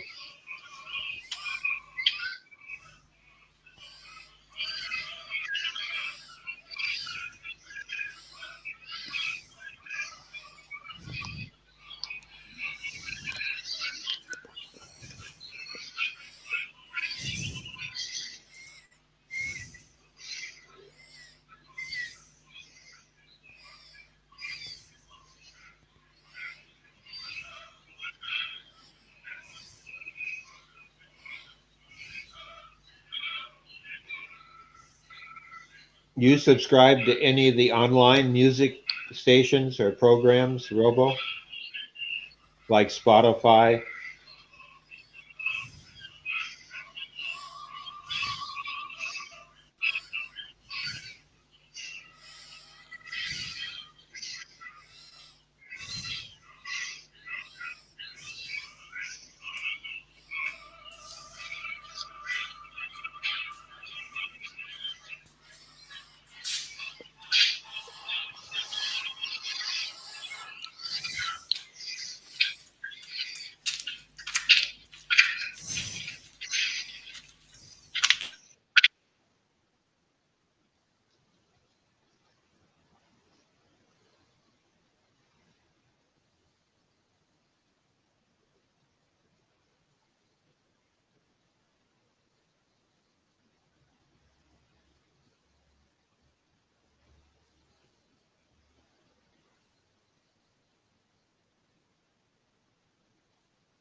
Pirates of Penzance, Bob, is what I was trying to think of. Ah, yeah. Yeah, all right. Good night, Mike.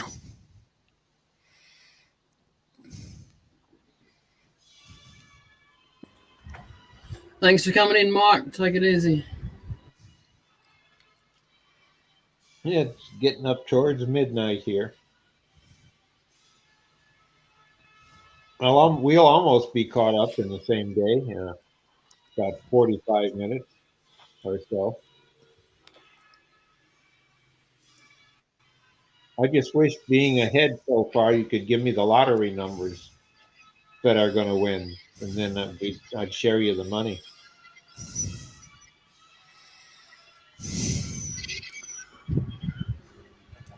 Go Harveys, eh? Well, it was a sci-fi movie made about that. It was black and white, and it was before people really, other than college people, understood the fact that all the time zones, and they played on the fact that you could move between time zones, and when you did, you could go backwards to see time, as it's already happened. It made sense if you didn't understand, you know, the globe and how you break time zones up. Yep. And being young, I believed it.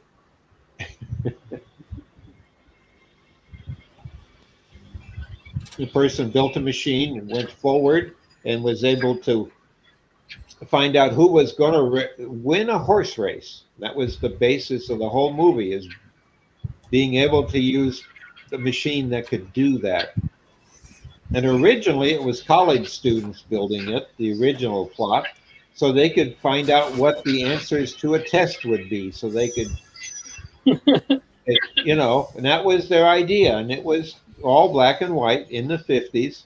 And then if you could do that, you could find the grades, the answers to questions, and they were successful at it. Yep. Where's this machine now? In just a big box with a bunch of vacuum tubes lit up and flashing lights. It was a B grade or C grade movie, but it was fun to watch in the 50s as a little kid. And they were successful, and they were to look through the window of their school, and then they could see themselves sitting in the seat. They must have, because special effects were too expensive back then, they must have used twins. Can't hear you, Bob.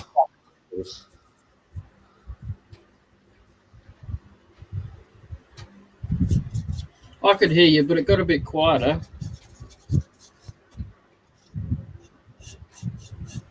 So the kids actually were able to go back and find out who was going to win a horse race. And they bet on the horse to win. And it worked. And they, the big mistake Don't know if Bob's was, talking to us or not. Yeah, he is. Can't you hear him, Robbo? I can hear him. What? Maybe you need to turn your volume up, Robbo, maybe. but the trick was they finally ended Hello, up 1, 2, 3, 4. the Can you crux. Yeah, the can you crux of hear the me, Robbo? movie. Can you hear me? Can you Hello. hear me? Hello?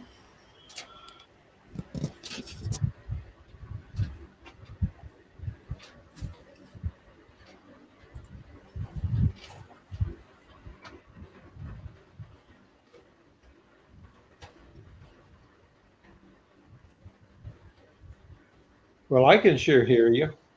Yeah. I don't think he can hear us back, though.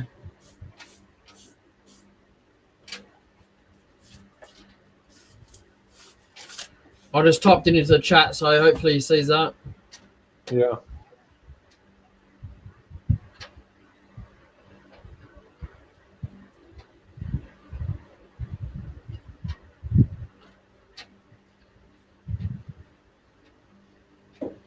Shay, if you're still in the chat, how did your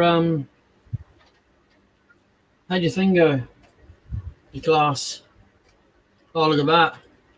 That's even better. You don't have to type it now. How you going? Hello. Hey.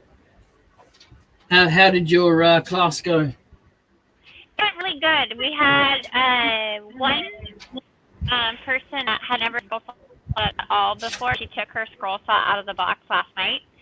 Wow. And then we had another gal who started a week ago, so she had done like 2 cuts before. So it was really fun to like be able to really help them do their first cuts, and they did really good. So, and then we had a couple others that have scrolled for a while, and they were super helpful. So I think it's going to be a really fun thing. We're going to start doing it weekly, I think. Okay, cool. Yeah. Are you doing it on StreamYard or Zoom? Yeah, so we just, I basically set up a thing on my website. They could go in and purchase the class, and then it gave them the file to download that we're going to use. And then as soon as I did that, it notified me. So then I sent them an email with the supplies that we would need for the class. Yep. And then today, this morning, in the email, I let them know an hour before that we would send them a link to the online virtual class, StreamYard. But we didn't actually go live on anywhere. It was a private class. Yep. So then they just jumped into StreamYard and we did it right there. So it worked out well. We got them more one-on-one time, which was nice. And they seem to really like it. So That's good. It's always good when it starts off with a bang.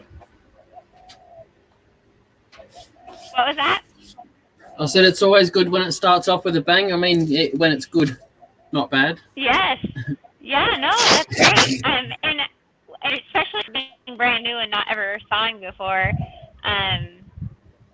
we were happy to have a smaller class for our first one.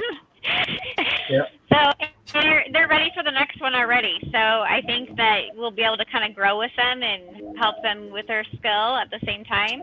So Yep. it will be fun.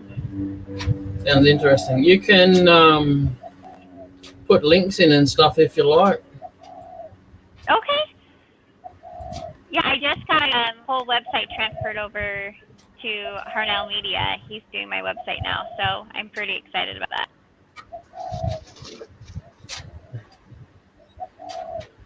It's always a bit more less stress, isn't it, when someone else can do your job for you? Well, I had my website for a long time, and I I've done it all myself, and it's just getting to the point where I need a store because I'm starting to make patterns of my own style, and Yep. so I kind of needed a store, and I didn't know what to do, and I had clicked the wrong button and deleted my whole website, and Oh.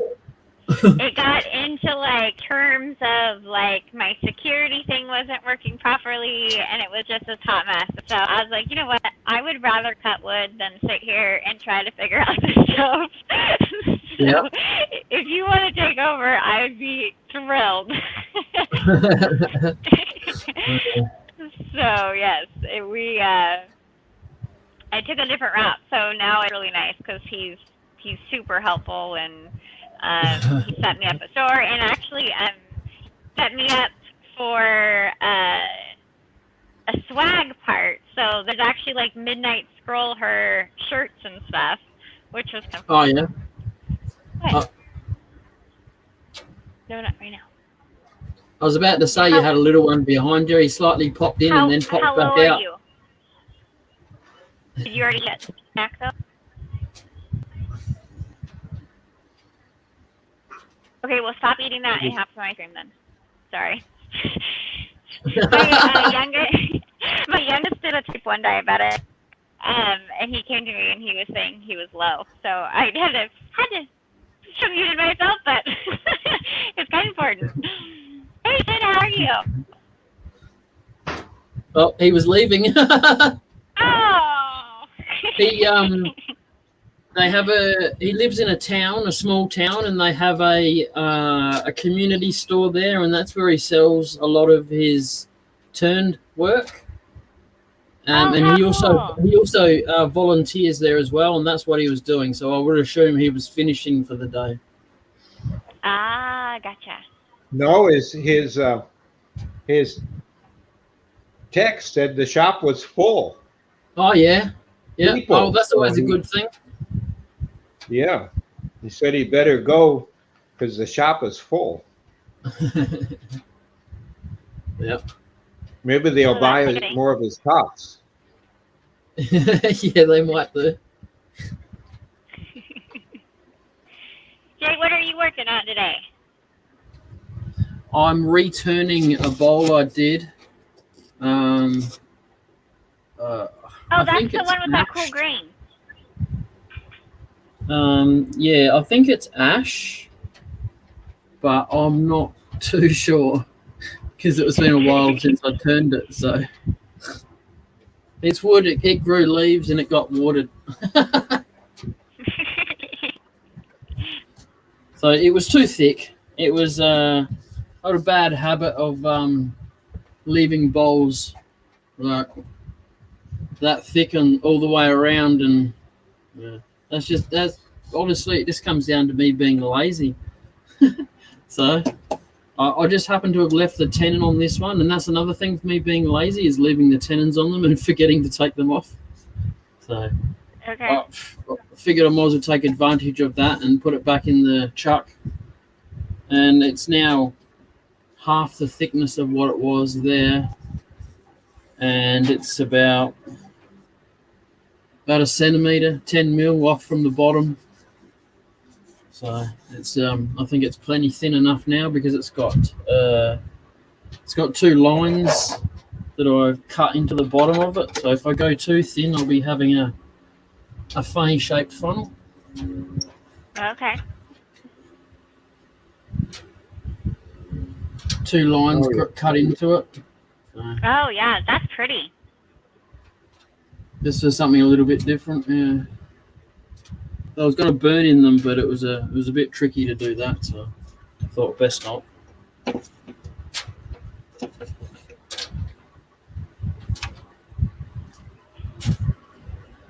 Yeah. So the key is knowing when to stop, huh?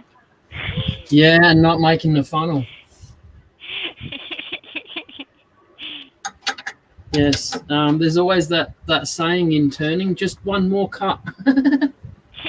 Yeah. You get egged on by people sometimes. Come on, one more cut. Come on, one more. How you going, Chris?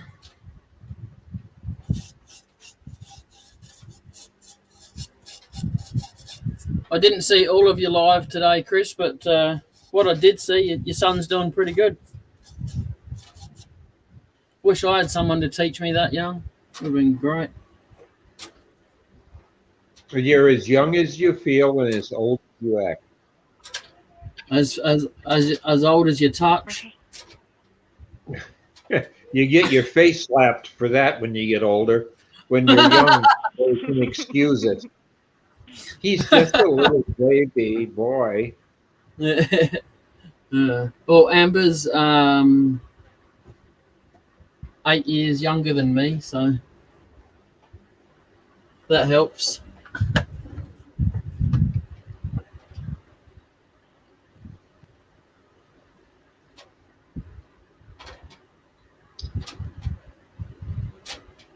You should turn some stuff that she can take and do her pyrography on.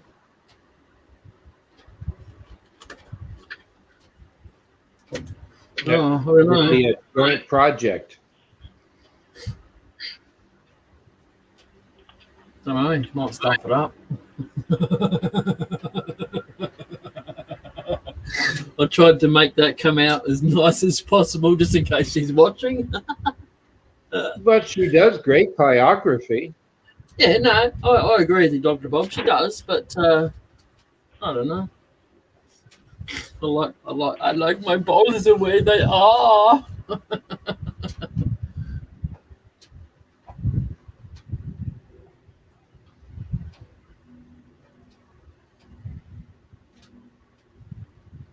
So how long have you been turning? Sorry? How long have you been turning?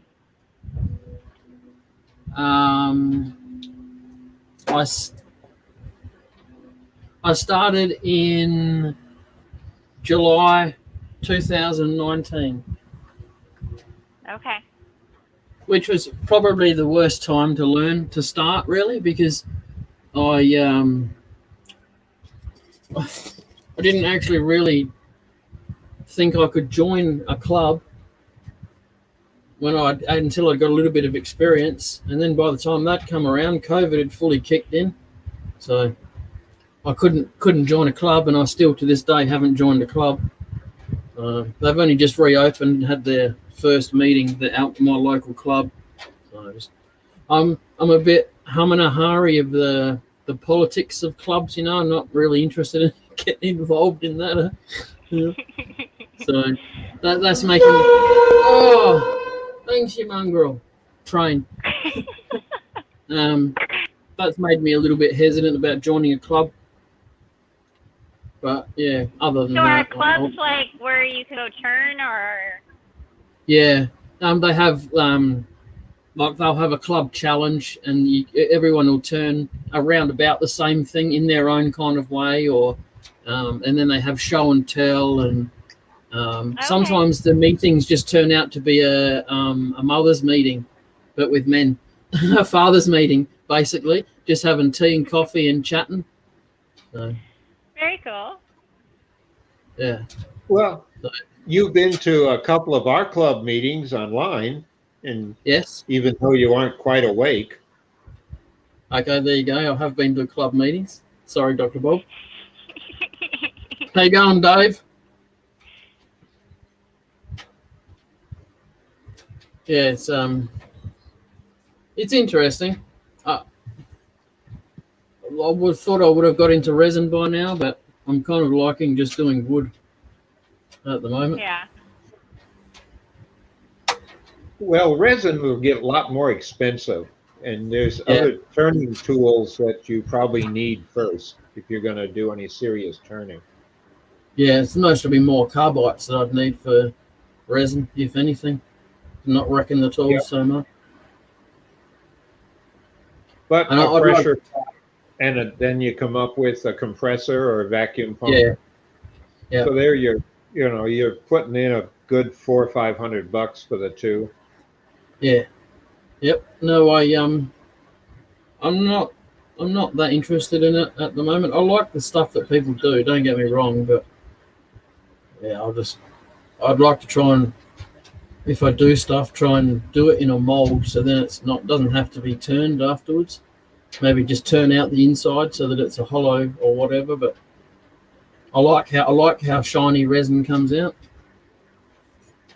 And it's a lot of effort to lay that down, take that nice shiny crisp look off it, lay that down, and then sand it back up. That sanding process, I think I'd fall asleep several times doing that. I need to make myself a robot who can do the sanding for me. That's called an apprentice. It's called an AI these days, but yeah. I do very little. The only stuff that I get around to is if I have cracks in an urn, something like that. In fact, about 2 years ago, I had a woman ask me to do an urn for her son, and she wanted to have a window in it so she could see the ashes and be closer to them. And that I taped that up and I did that out of resin. Yep. And that's the only resin stuff I've done. The problem was is polishing the inside with a hole just big enough to get my hand in there. And if I did it right, I had a hard time getting it back out. So that was the end of that. Yeah.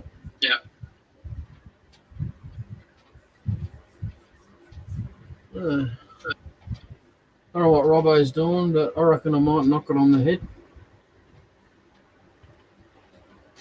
Yeah, it looks like he's gone elsewhere.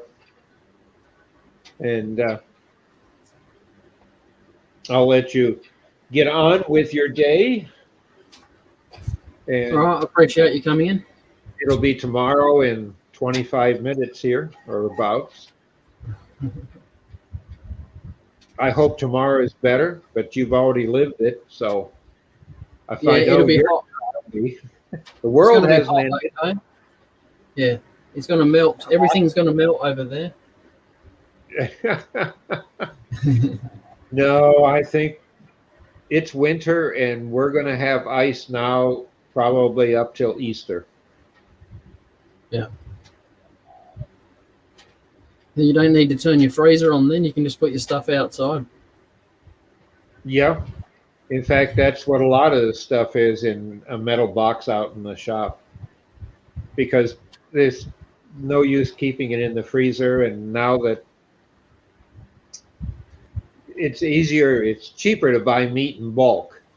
We've got a business here called Cattlemen's, and they buy from the ranch, and they do all the work of cutting the carcass up and the meat themselves.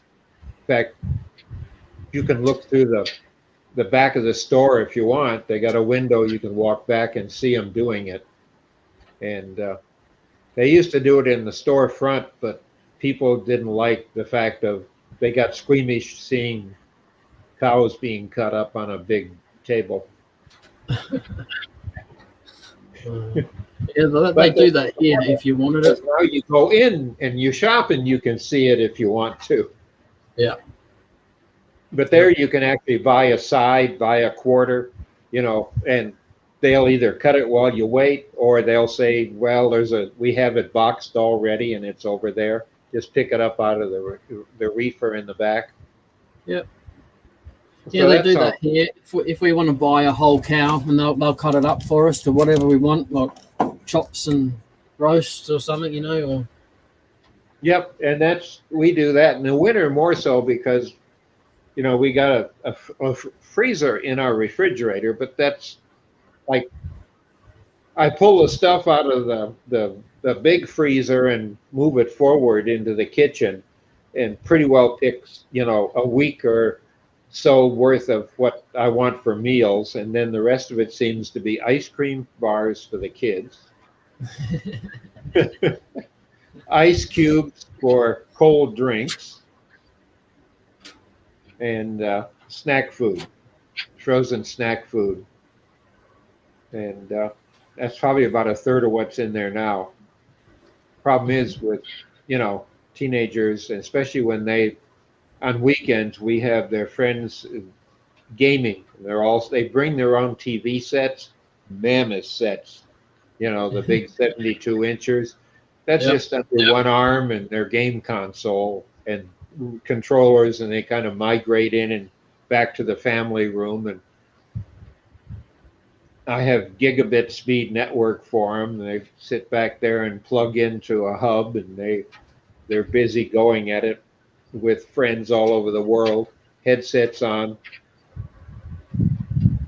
They Yep. rarely play against each other, but they'll laugh at what each other's playing in their games. But that's fine. Yep. They're kids. I'd rather have safe here than out getting in trouble. Yes, definitely. I used to do that when I was younger, but with the old CRT monitors, they were a little bit heavier. Oh yeah, CRT. Yeah, they're so gone. But these flat screens, they're coming down in cost more and more every day. Yeah, definitely. Well, All right, I'll let you go. I've enjoyed tonight. All right, I appreciate you coming. Thank you. Oh yeah, I look forward to it. Take care, my friend. Enjoy the rest of Night. your night. Good Yep. night. All right, folks. I'm going to run away. Might finish more of it tomorrow. Take it easy.